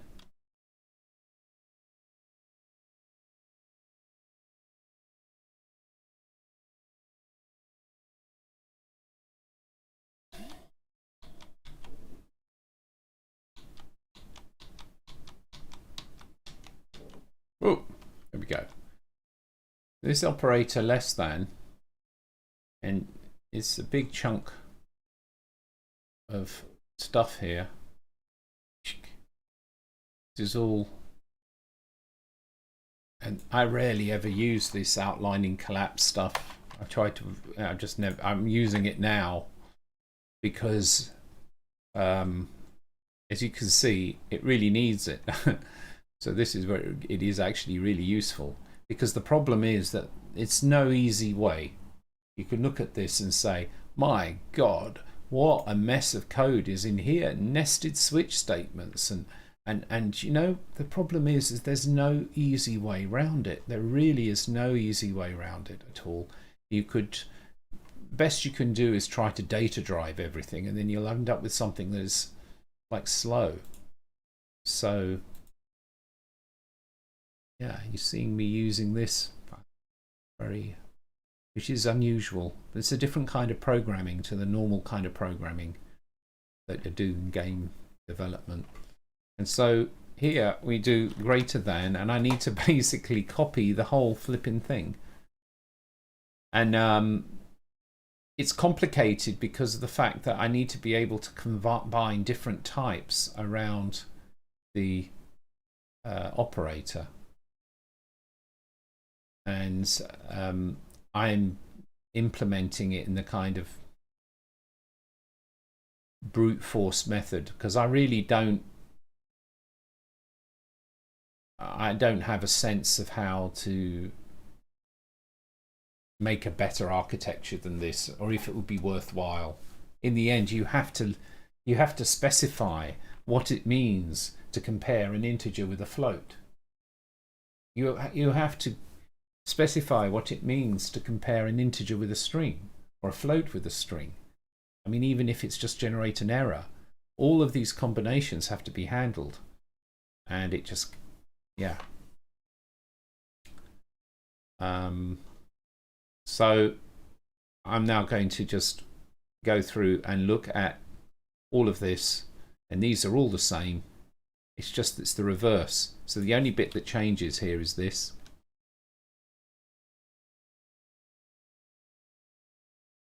I mean, you know, how would you? I mean, one way would be to actually use macros. You've got the code is identical for greater than and less than, except that these are swapped.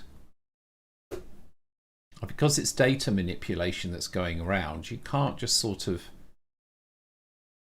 yeah, maybe. I think for a refactoring, I could look for things which are have stuff in common and then sort of pull them out, I suppose. I could put this into a function, and so there's something that handles greater than or less than, and then have a Boolean in there to change the sense.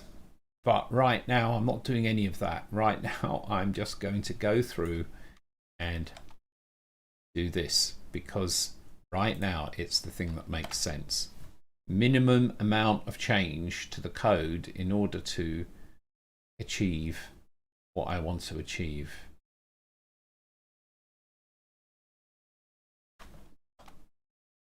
I want to start refactoring this. What am I going to gain? Probably not a lot. It does mean that when I add a new type in, I'm going to have to implement it on every single one. But then on the other hand, I will get an error. I will fix the error. As you can see, this is a big file. We're up to 2,300 lines of code. It will get bigger and bigger and bigger, and at a certain point I'll make a call to stop making it bigger and do a refactor, but not today. Right. So I think that might have currently implemented a greater than operation or generated a whole bunch of errors. Illegal qualified. I don't understand. What do you mean illegal qualified name? Undeclared identifier.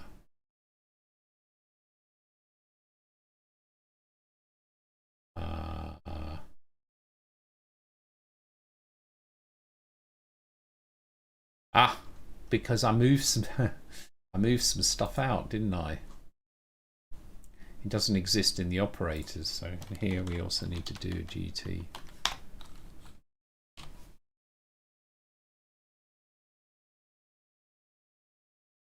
And I've still got items left on stack. So to debug that, I'm going to go back to my test file here, and let's just go to something that works with no errors, which is that, and we can do on change cube.pos.x has to be that's greater than 10, a equal to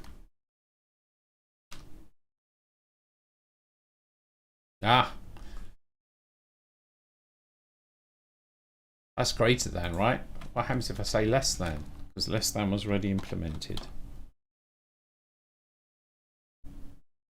Unhandled comparison types, none with integer.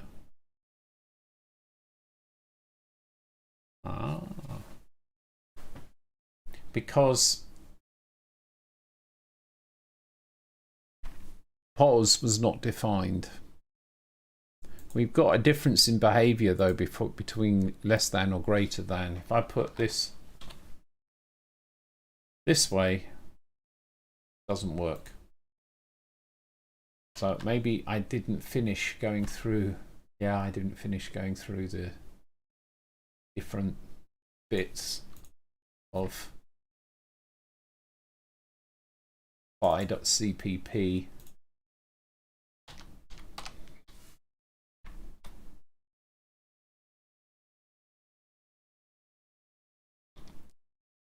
Less than and greater than.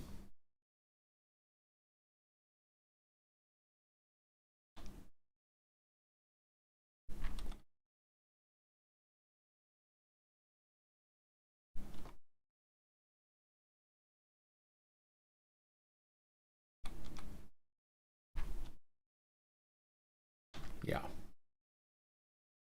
So here, when you have LT, we need to also have GT.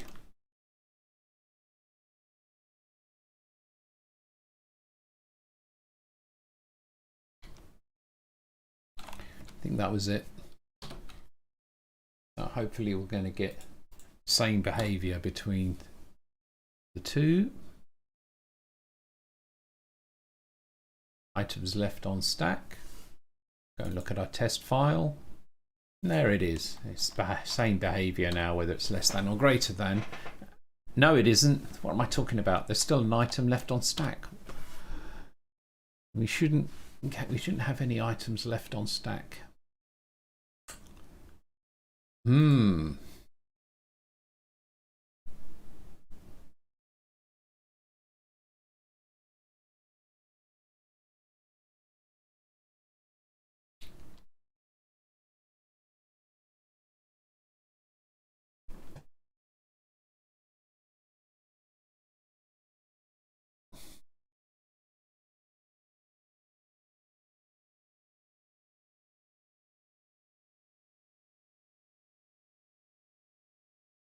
Yeah, I did actually do a bit of consolidation of certain expressions already. Come to think of it.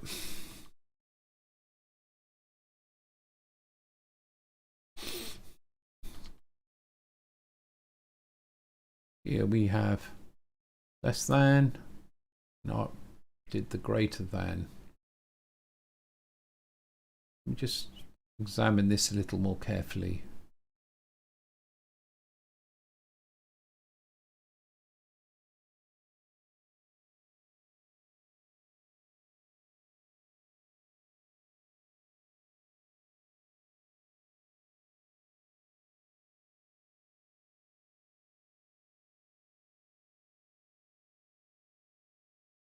Should be no other difference in here.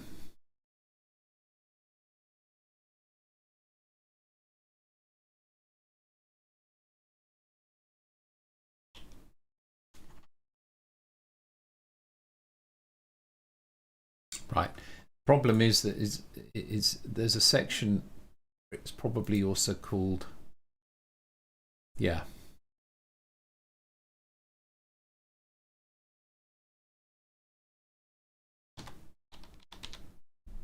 No.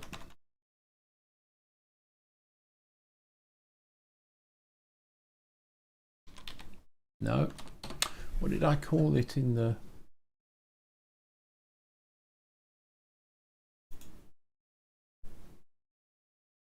Yeah, it's called LT or GT.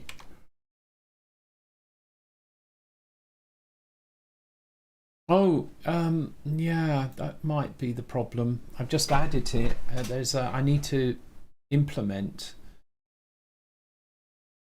in the parser section, which is here. Parsing. There's a big parsing. And no, I did not type this all in by hand. That's a story for the memoirs. Some point in my career, I was doing a very good job at some necessary DevOps. I don't have the banner command installed here. A shame. Maybe I'll install it. And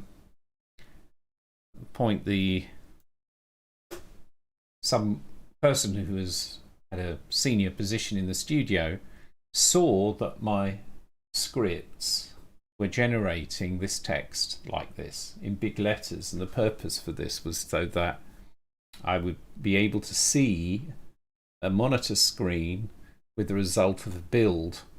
It would be large so that I could see it from a distance, because often it would be setting up these build machines, and yeah, I like to just have it really clear, you know. And also at the end of the script it would throw up this, right? And this guy said to me, "You didn't type all those in by hand, did you?" So what this means, so like, okay, oh boy. Because, okay, if that had been noticed to the point where somebody was asking me about it, then it means somebody was talking about it. I can just imagine the conversation. Oh, we don't know. I'm not so sure about Dino. I mean, he seems to be spending time doing unnecessary things. I could just imagine that scenario.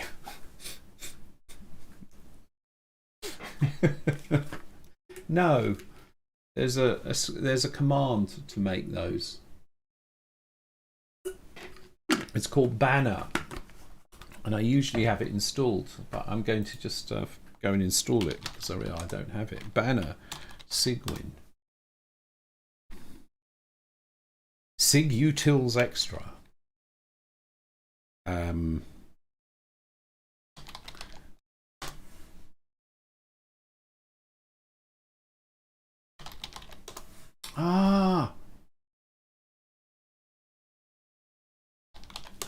Oh my gosh, I'm just trying to type Sigwin, and I go in here and type Sigwin, and it completes it with some other address. But that used to be the case, that when you click down here, they changed it back again. It used to be you try to type it in here and it would jump up there, and that just confused me.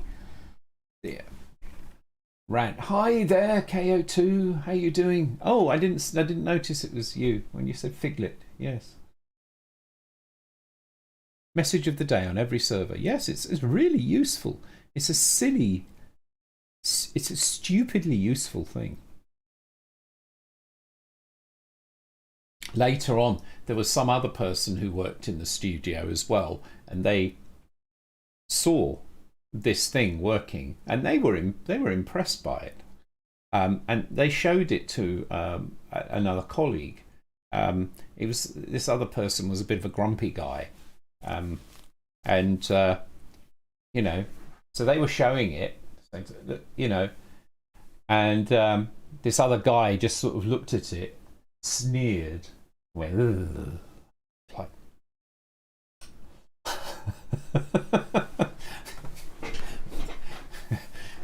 And there's me putting two and two together. It's like, uh-oh. Yes, for my memoirs, that one, at some point, when I'm old enough and nearer to death enough that I've got nothing to lose, I could just, yeah, let it all out. All those things. I wish I didn't remember all these things, but I do. you know, peculiarity.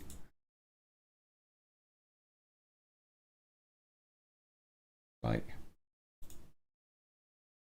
all the cool stuff. There's so much cool stuff you can do, and just too many times in my career I've seen the cool stuff being avoided for reasons that I never quite really understood. It's like,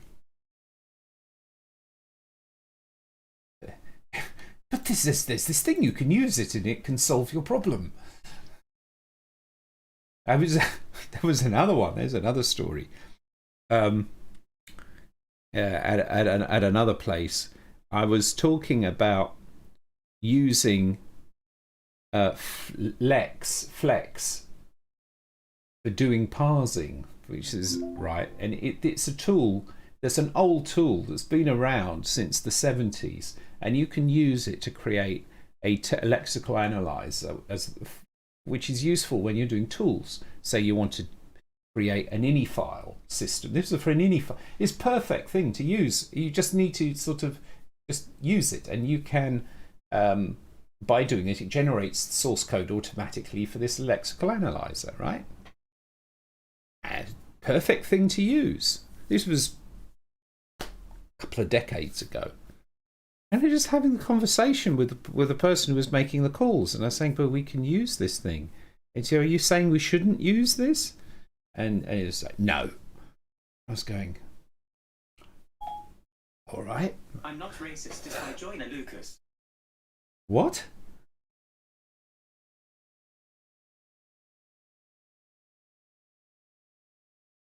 That is very disturbing. Siri was listening to what I was saying and interpreted it as, hey Siri, who's saying we shouldn't use this? I'm not racist is by Joyner Lucas. And it came back, I'm not racist is by Joyner Lucas. So it's a track. That's very, very strange. Could you just Siri, just go away. Leave me alone. You're not helping. It was a bit weird. But yeah, it was like, okay, there's this tool. It's a really good tool. Saves a bunch of time. We're not going to use it. It's like, okay.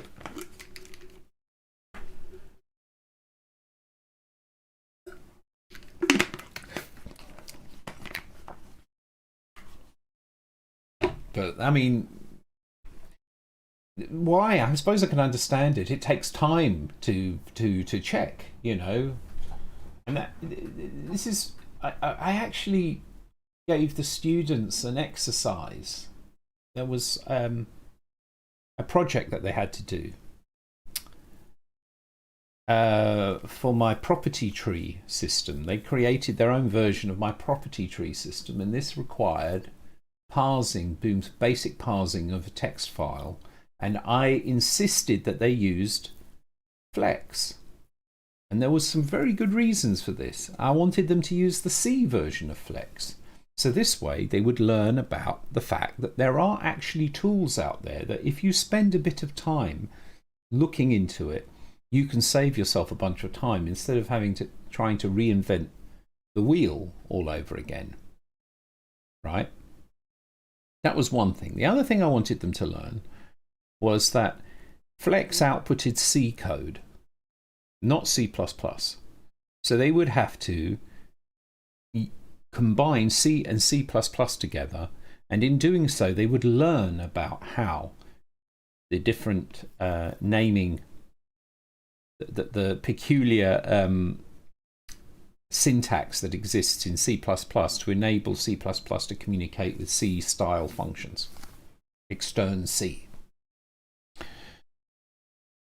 Because I reckon that was an important thing for students to be aware of. I mean, it's just gaining an awareness. It was really important, I felt, for students to gain an awareness of these types of things. And I guess because You don't really want to have a situation where there's a tool that's perfect for a job and they're just told not to use it, for no good reason. You want to be able to. It shows what happens when there is a bit of a sort of blinkered view on stuff. So I was trying to do my bit. But, of course, students would grumble about that. Oh, I can just do it myself. I can just write it myself. I know, but I want you to do this because I want you to have the discipline. It's an exercise in discipline that you don't always do things by yourself. I could try parsing phi entirely myself and not use any tools, but I decided to use Antler. Antler was a pain. It took me 2 attempts to wrap my head around it. The first time I made a complete, pig's ear of it. The second time it went better. And yeah, there is a cost involved in learning anybody else's code or anybody else's tool, but you should always consider it.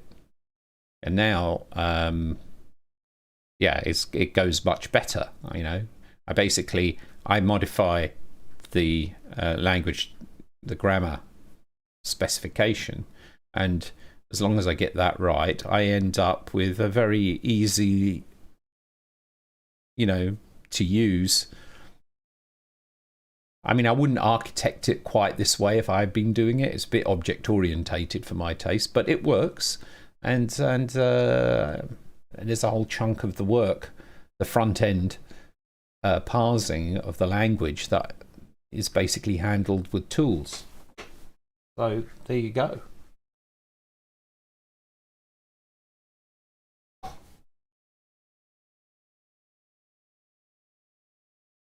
Flex, well, you can make flex work with anything, It's like the reason I'm not using flex here is it's not really quite up to the job. It's only a lexical analyzer. It's not a grammar parser. Normally you would use lex with yak, yet another compiler. Yet another compiler is also a program that's like as old as the hills, like 50 years old, like Lex. So what you used to do is make your own little languages or domain specific languages by combining Lex and Yak together. So Yak, of course, evolved into Bison, and that's why it's called Bison, because it's related to Yak. Lex became Flex, a free version of Lex. Antler just sort of combines both together, so you don't have to worry about it. Cygwin is just horrific. Cygwin is wonderful. It really is. I use it all the time. It has its quirks and its issues, but if you're forced to work in a Windows environment, it does the job. I've got access to all command line tools. All the sed, the grep, the find, they all work absolutely fine. I can run Emacs as well in there and have that integrated with it, and that works absolutely fine. You've got awk. I can write awk scripts when I need them. Even without using the compiler and so on, it's just really nice. So, yeah. Cygwin. I've been using Cygwin for 20 years. I'm surprised how many people don't know about it or don't use it. It's like, I never leave home without it. So anyway, let's install this thing.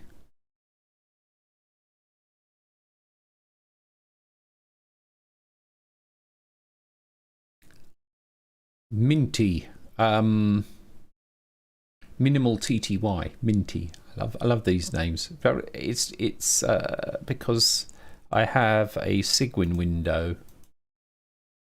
So when I was I was using Cygwin to run Netcat.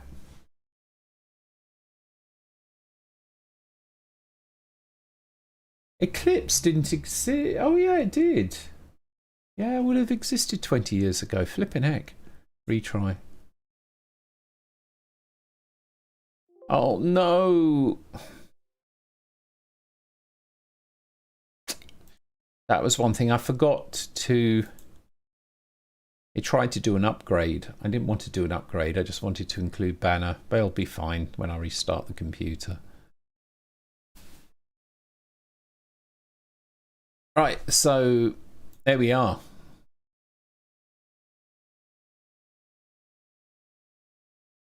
Finish. There we go. Yeah, because I did not. Here's proof. Banner. Hello. So of course the output of any command that you run, ls 2 into 1 pipe into... No, I'm going to do a command that doesn't exist or something. It's like this. So just make an error. Pipe it into banner. No.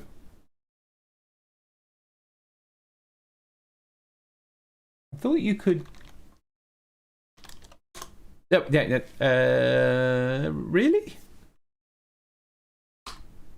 How did I pipe into banner? Surely you should be able to take...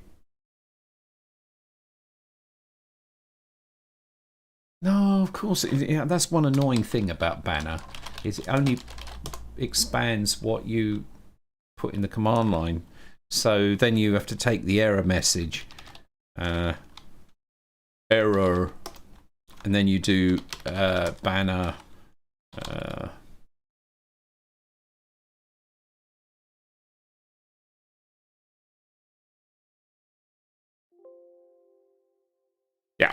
Banner $error.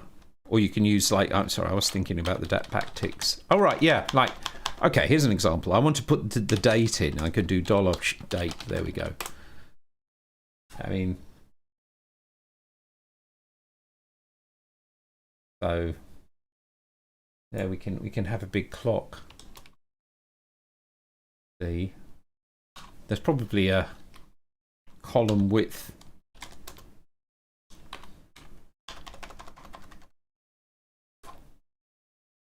Oh, W, yeah. So there's usually various sort of options. So you can do W80.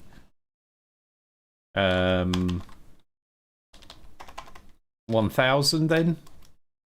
Oh, that's being feisty. It doesn't like that.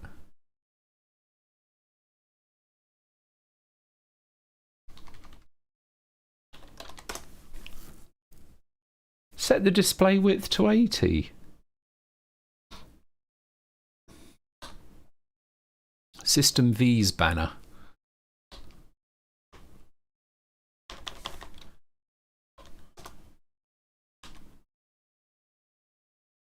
It's weird how it does that.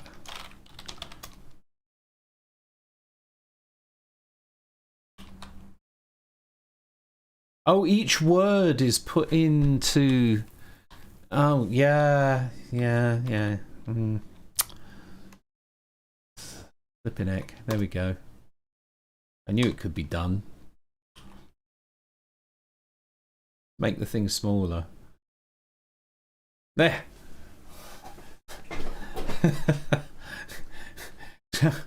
So, yeah, it doesn't take as long as writing it out by hand. I mean, could you imagine if you were writing that out by hand, but then you wanted it to update as well, and you had to do it by hand? That would be crazy, wouldn't it?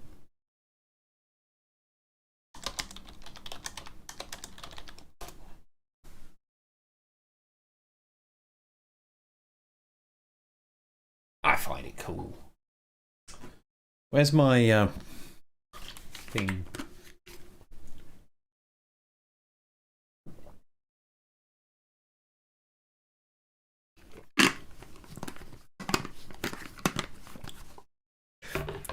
course, that's a little bit sort of messy. We can always do a t-put clear.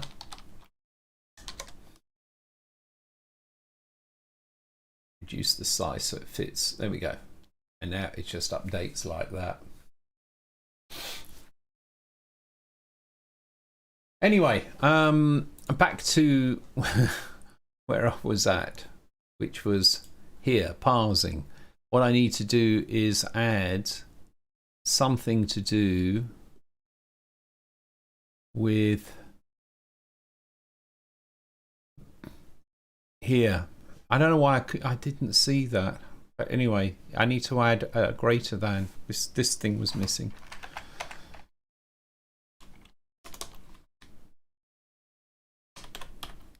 When you don't put it in, it just ignores it, which is really irritating. That's just the way this was set up. So we've got add operator greater than, and now hopefully it'll act the same on both.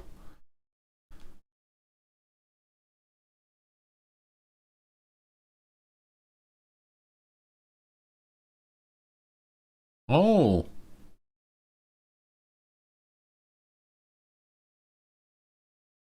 Did not override any base class methods. And that seems... Oh, right. Yes, because I've got caught out with this before. It's a different... It's very object-y. Then because of function overloading, it says there's no function or you're not overriding it. Yeah, so this works properly now because I go and put my test phi in here. Greater than is behaving the same as less than, and unhandled comparison types, none with integer. Now,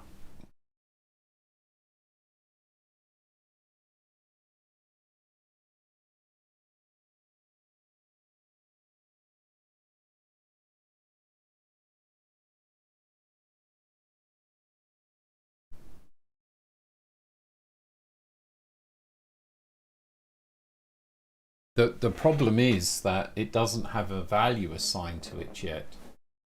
So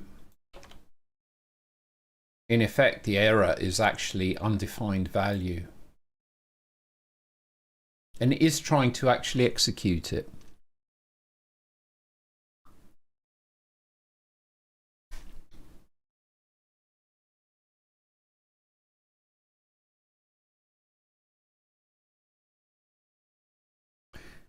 In order to see if the rule should trigger.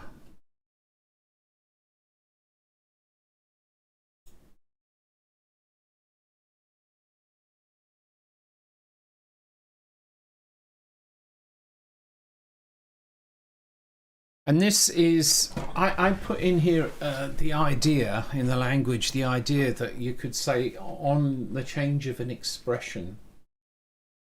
So in this case, the expression is cube pos x greater than 10. But if that expression changes, then something should be triggered. But see, the problem is cube pos x is not defined at the moment.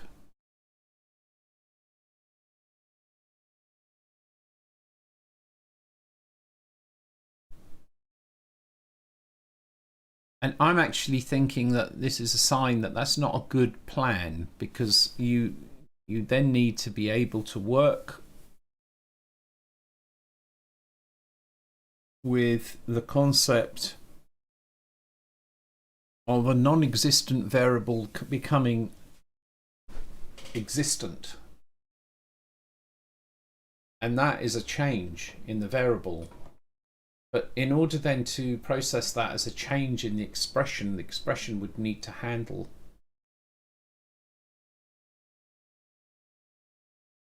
the case of an undefined variable. I suppose one way of doing it is to say the result is undefined.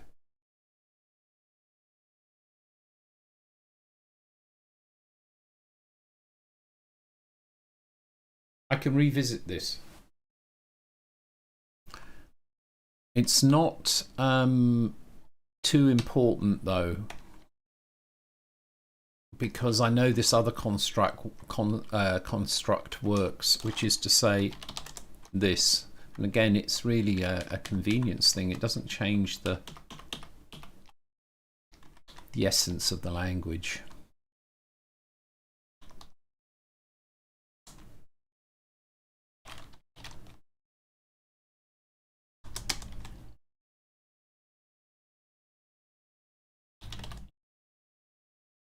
So on change of x, when that is greater than 10, then reverse vx does the same thing in effect, but it keeps the trigger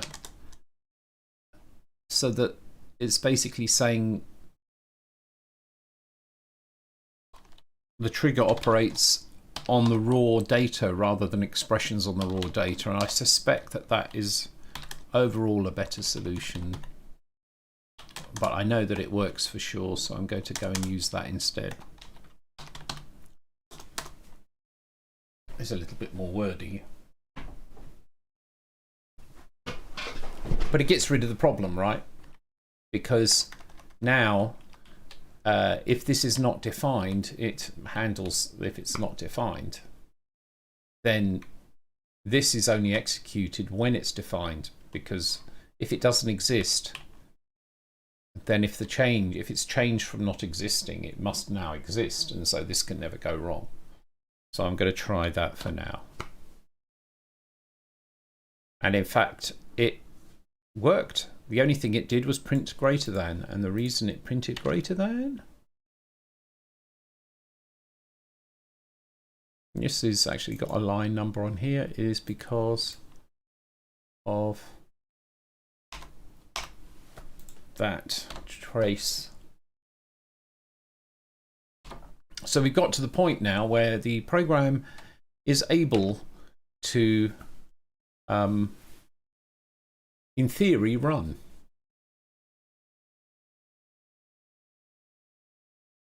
In practice, there are some bits which are, I'm sure, are not actually working. Oh, wait a minute. The reason we got away with it is because the program ran and it basically only did a begin. It hasn't executed the function, in fact. So the only thing that's happened, it says on change of frame count, do this. On change of this, do this. On change of that, do that. Nothing changed. It went through and it stopped because there was nothing to do. It never executed this, so that didn't throw a problem. And this never try to execute this or this. And so that's why it executed without any errors. What could be fun then is to, well, yeah, we need to put this in. Now when I put that in, it's probably, we're going to get all kinds of errors now.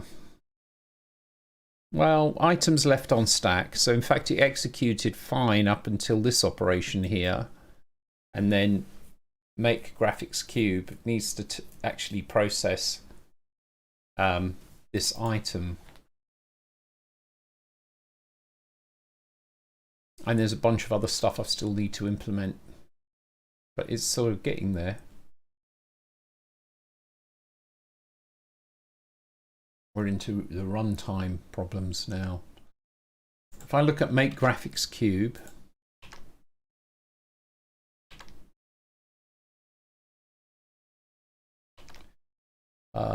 built-ins.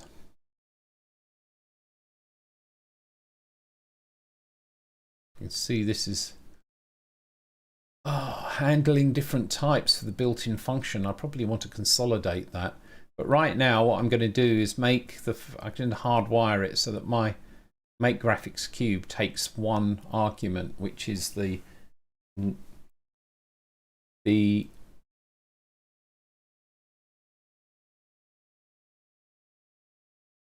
item.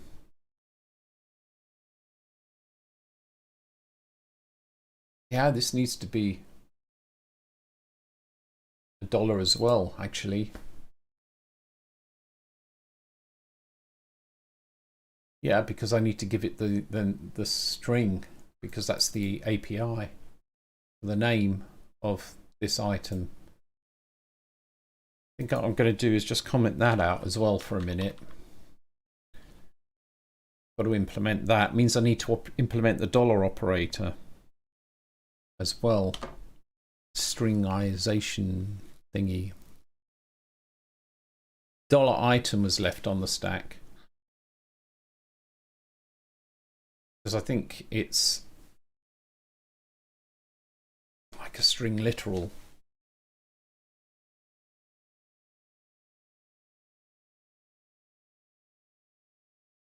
And there's also the question of the type. I'm also making... Oh, right. When I make the cube... Yeah, I missed out this. The reference operator as well. So probably that's going to throw an error. Let's try that. Okay. So this is basically saying make cube, which we will put into the variable cube that will have be appended to as a path.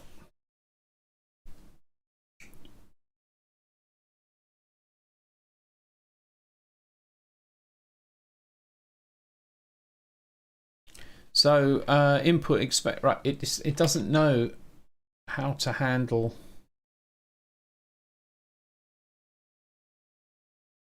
that reference.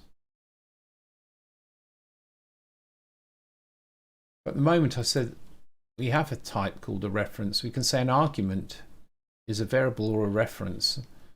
A reference is an @ followed by a variable.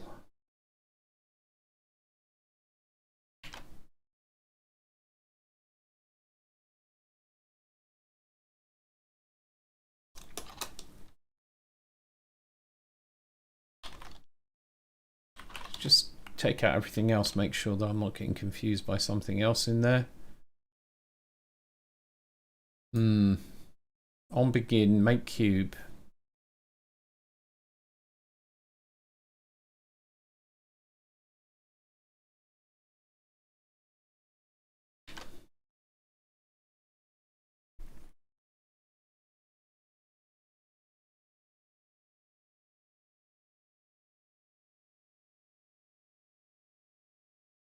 I would say that it's not a variable, it's... What's the difference between a variable and identifier? I don't know. I'm going to just say it's an @ followed by an identifier. Let's try that.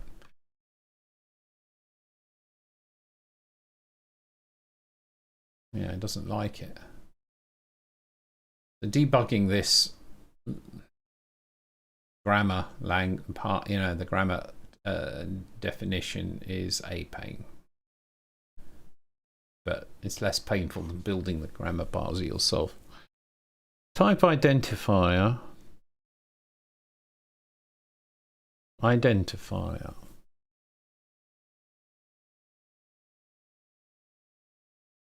A function arguments. An argument is a variable or a reference.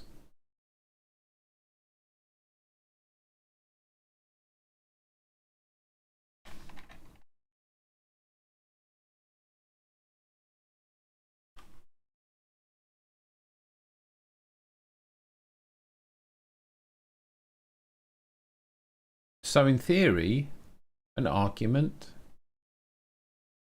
can be @ followed by a variable.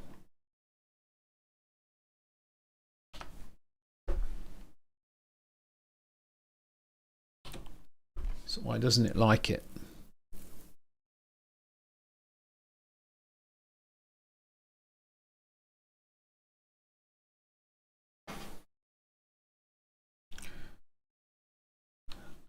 Does it like that?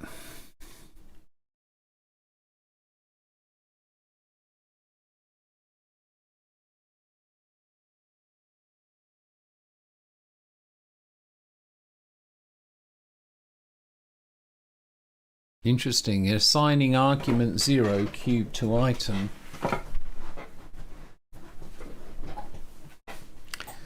Does it? It accepted that.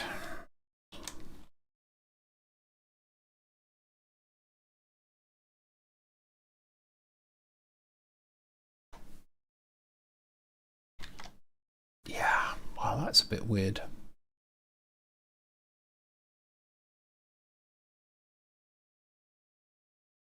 An argument list is 0 optionally, could be blank, but it's an argument followed by any number of a comma followed by an argument.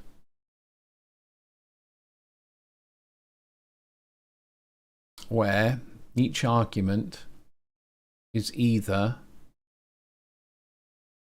a variable or a reference.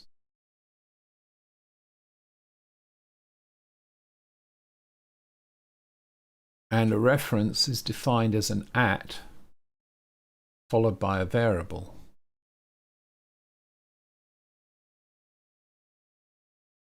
So if I get rid of this reference here, I should end up with a different error.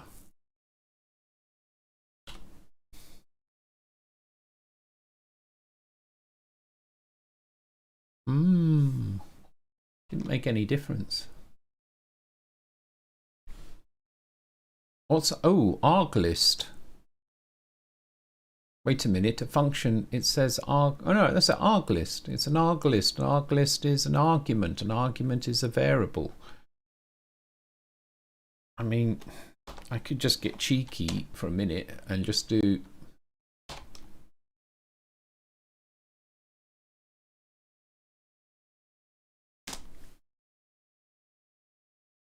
an argument is a variable that could have an at in front of it.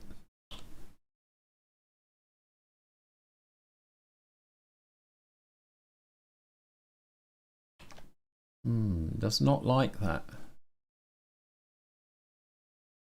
Am I using at anywhere else?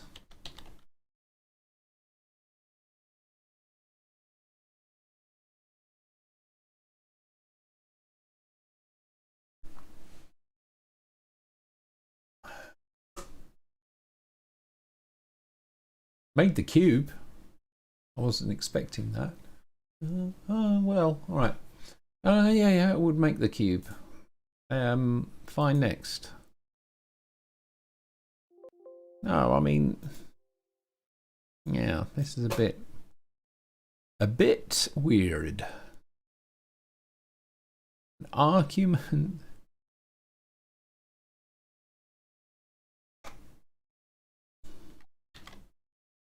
Well, I've only got one call to a function here. Oh, but this is in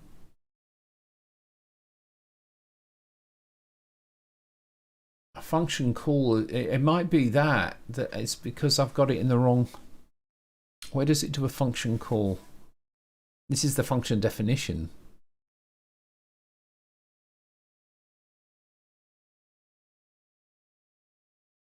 Right. Function end, function body, function name.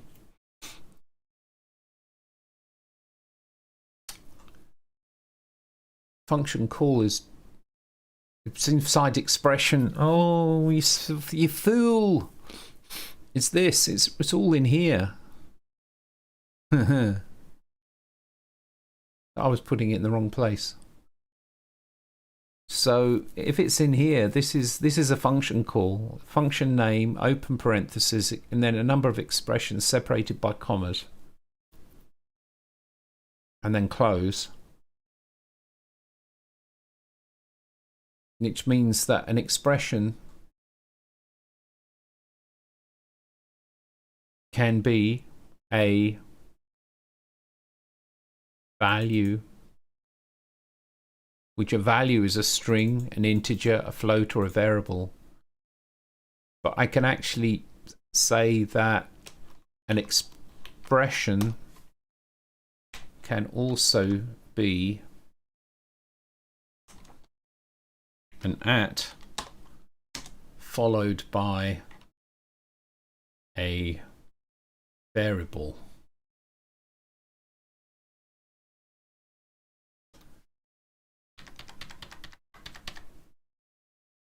And this would be called an expression, which is a reference.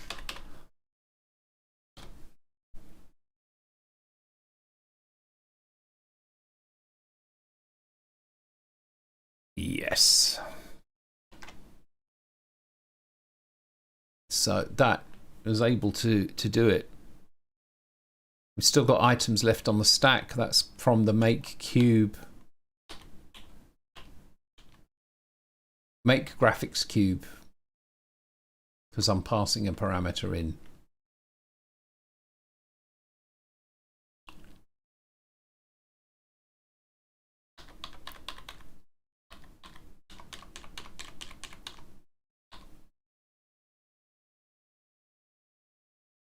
Okay, so the next thing I need to look at here is you can see that it was assigning some stuff to item X, Y, and Z. But what should actually happen is it needs to dereference these. It should be cube X, cube Y, and cube Z.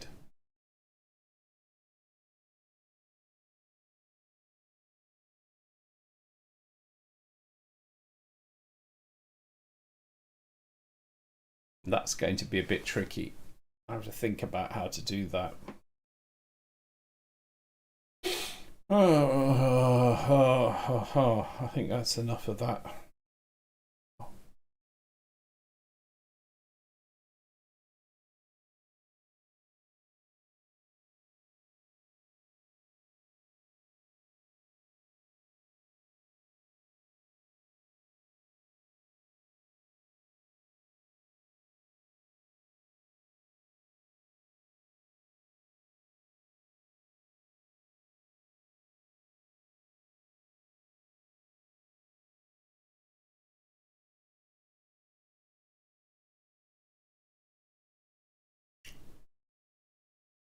That's going to be a bit of work, because what's going to have to happen is it's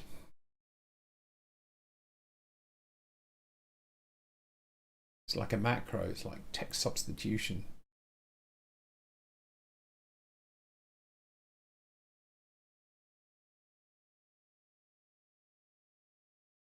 And then I also have to make it sort of append. Captain. Shh. I have to make it Compilation failure. Append stuff to the alter. Yeah, that's a little bit gnarly, and it's late. I don't want to go into that, so I'm going to call it a day. So thanks very much for watching, and yeah, wish it was more exciting. Oh.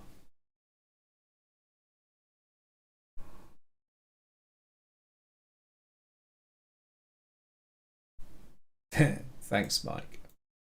So, what video shall we have today? That's a good question. I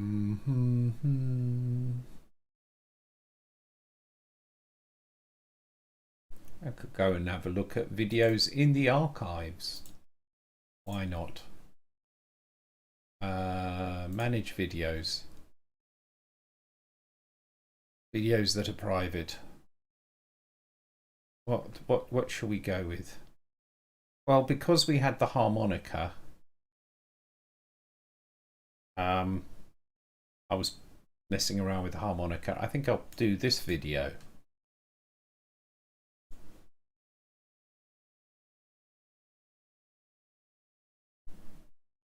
If it starts playing. Aha! This was recorded a few years ago. You can see me wearing an electric square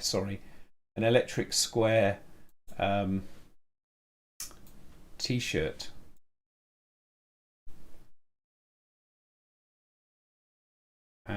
This is in Italy. New word of the week. I should always try to do that again. This is in Italy. This is where my parents live. Well, nearby. And I went. I had a holiday there to visit my parents while I was working at Electric Square. And so this was entirely recorded on my iPad, and with multiple. They're all live takes with multiple instruments, and then it was just edited to show the video of the bits of the different takes while there. So hope you enjoy it. It's called You Can Learn the Hard Way Too. Take care, everybody. Have a good night or day, whatever.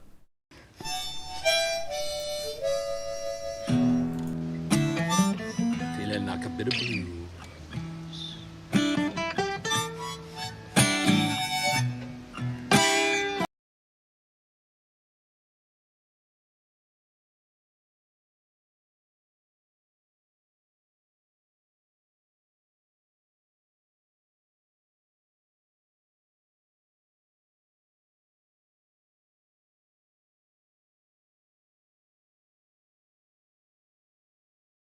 Couldn't hear me. It's like, yeah, that was not very seamless. I have to work on my production skills.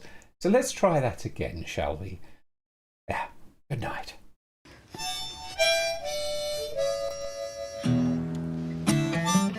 Feeling like a bit of blues.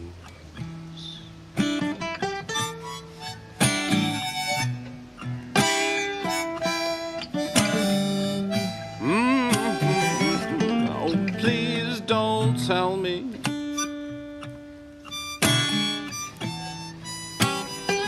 that you're feeling old.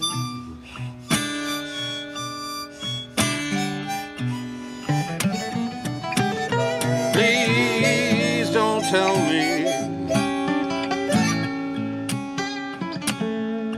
'cause I don't wanna know.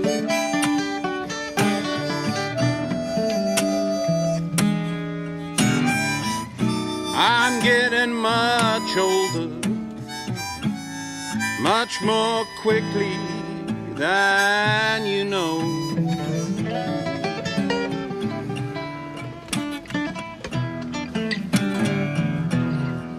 The universe is spinning, round and round it goes.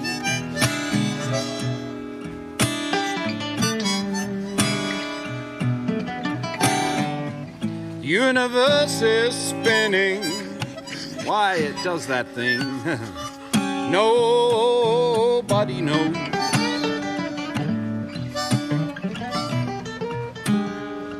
But I know I'm getting older, much more older than you could know.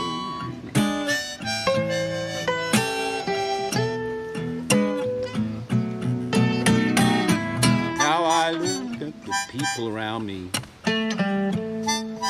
They seem to be so young.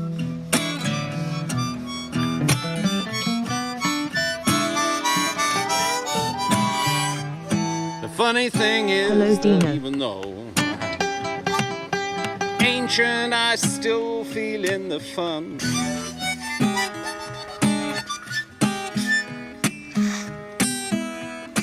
But watch out before you call somebody else aging. I think there you know.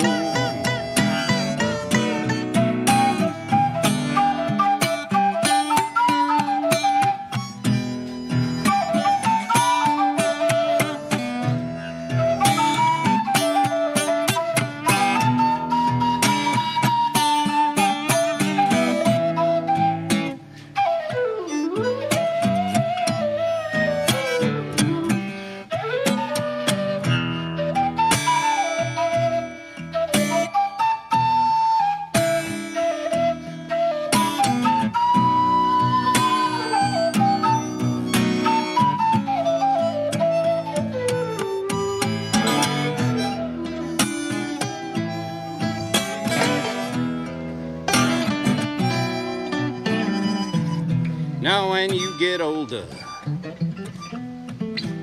it has a disadvantage or two.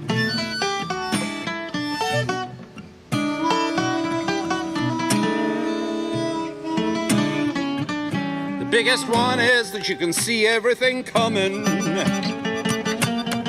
Nobody listens to you.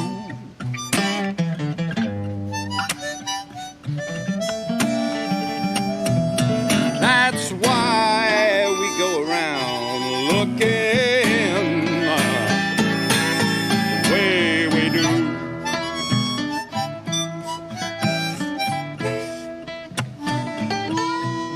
Now I'm writing this song as I'm singing, improvising it for you.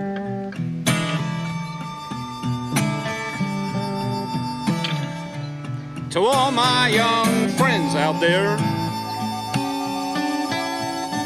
I've got a message for you.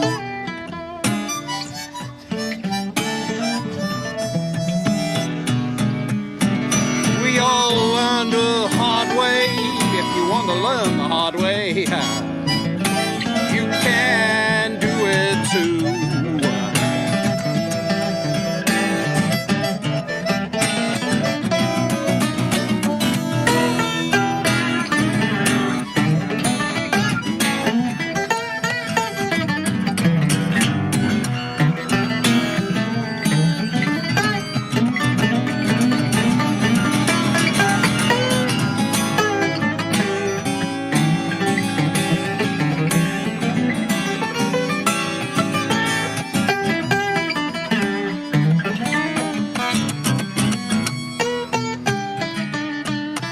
Yeah, if you want to learn the hard way, that opportunity is always open to you.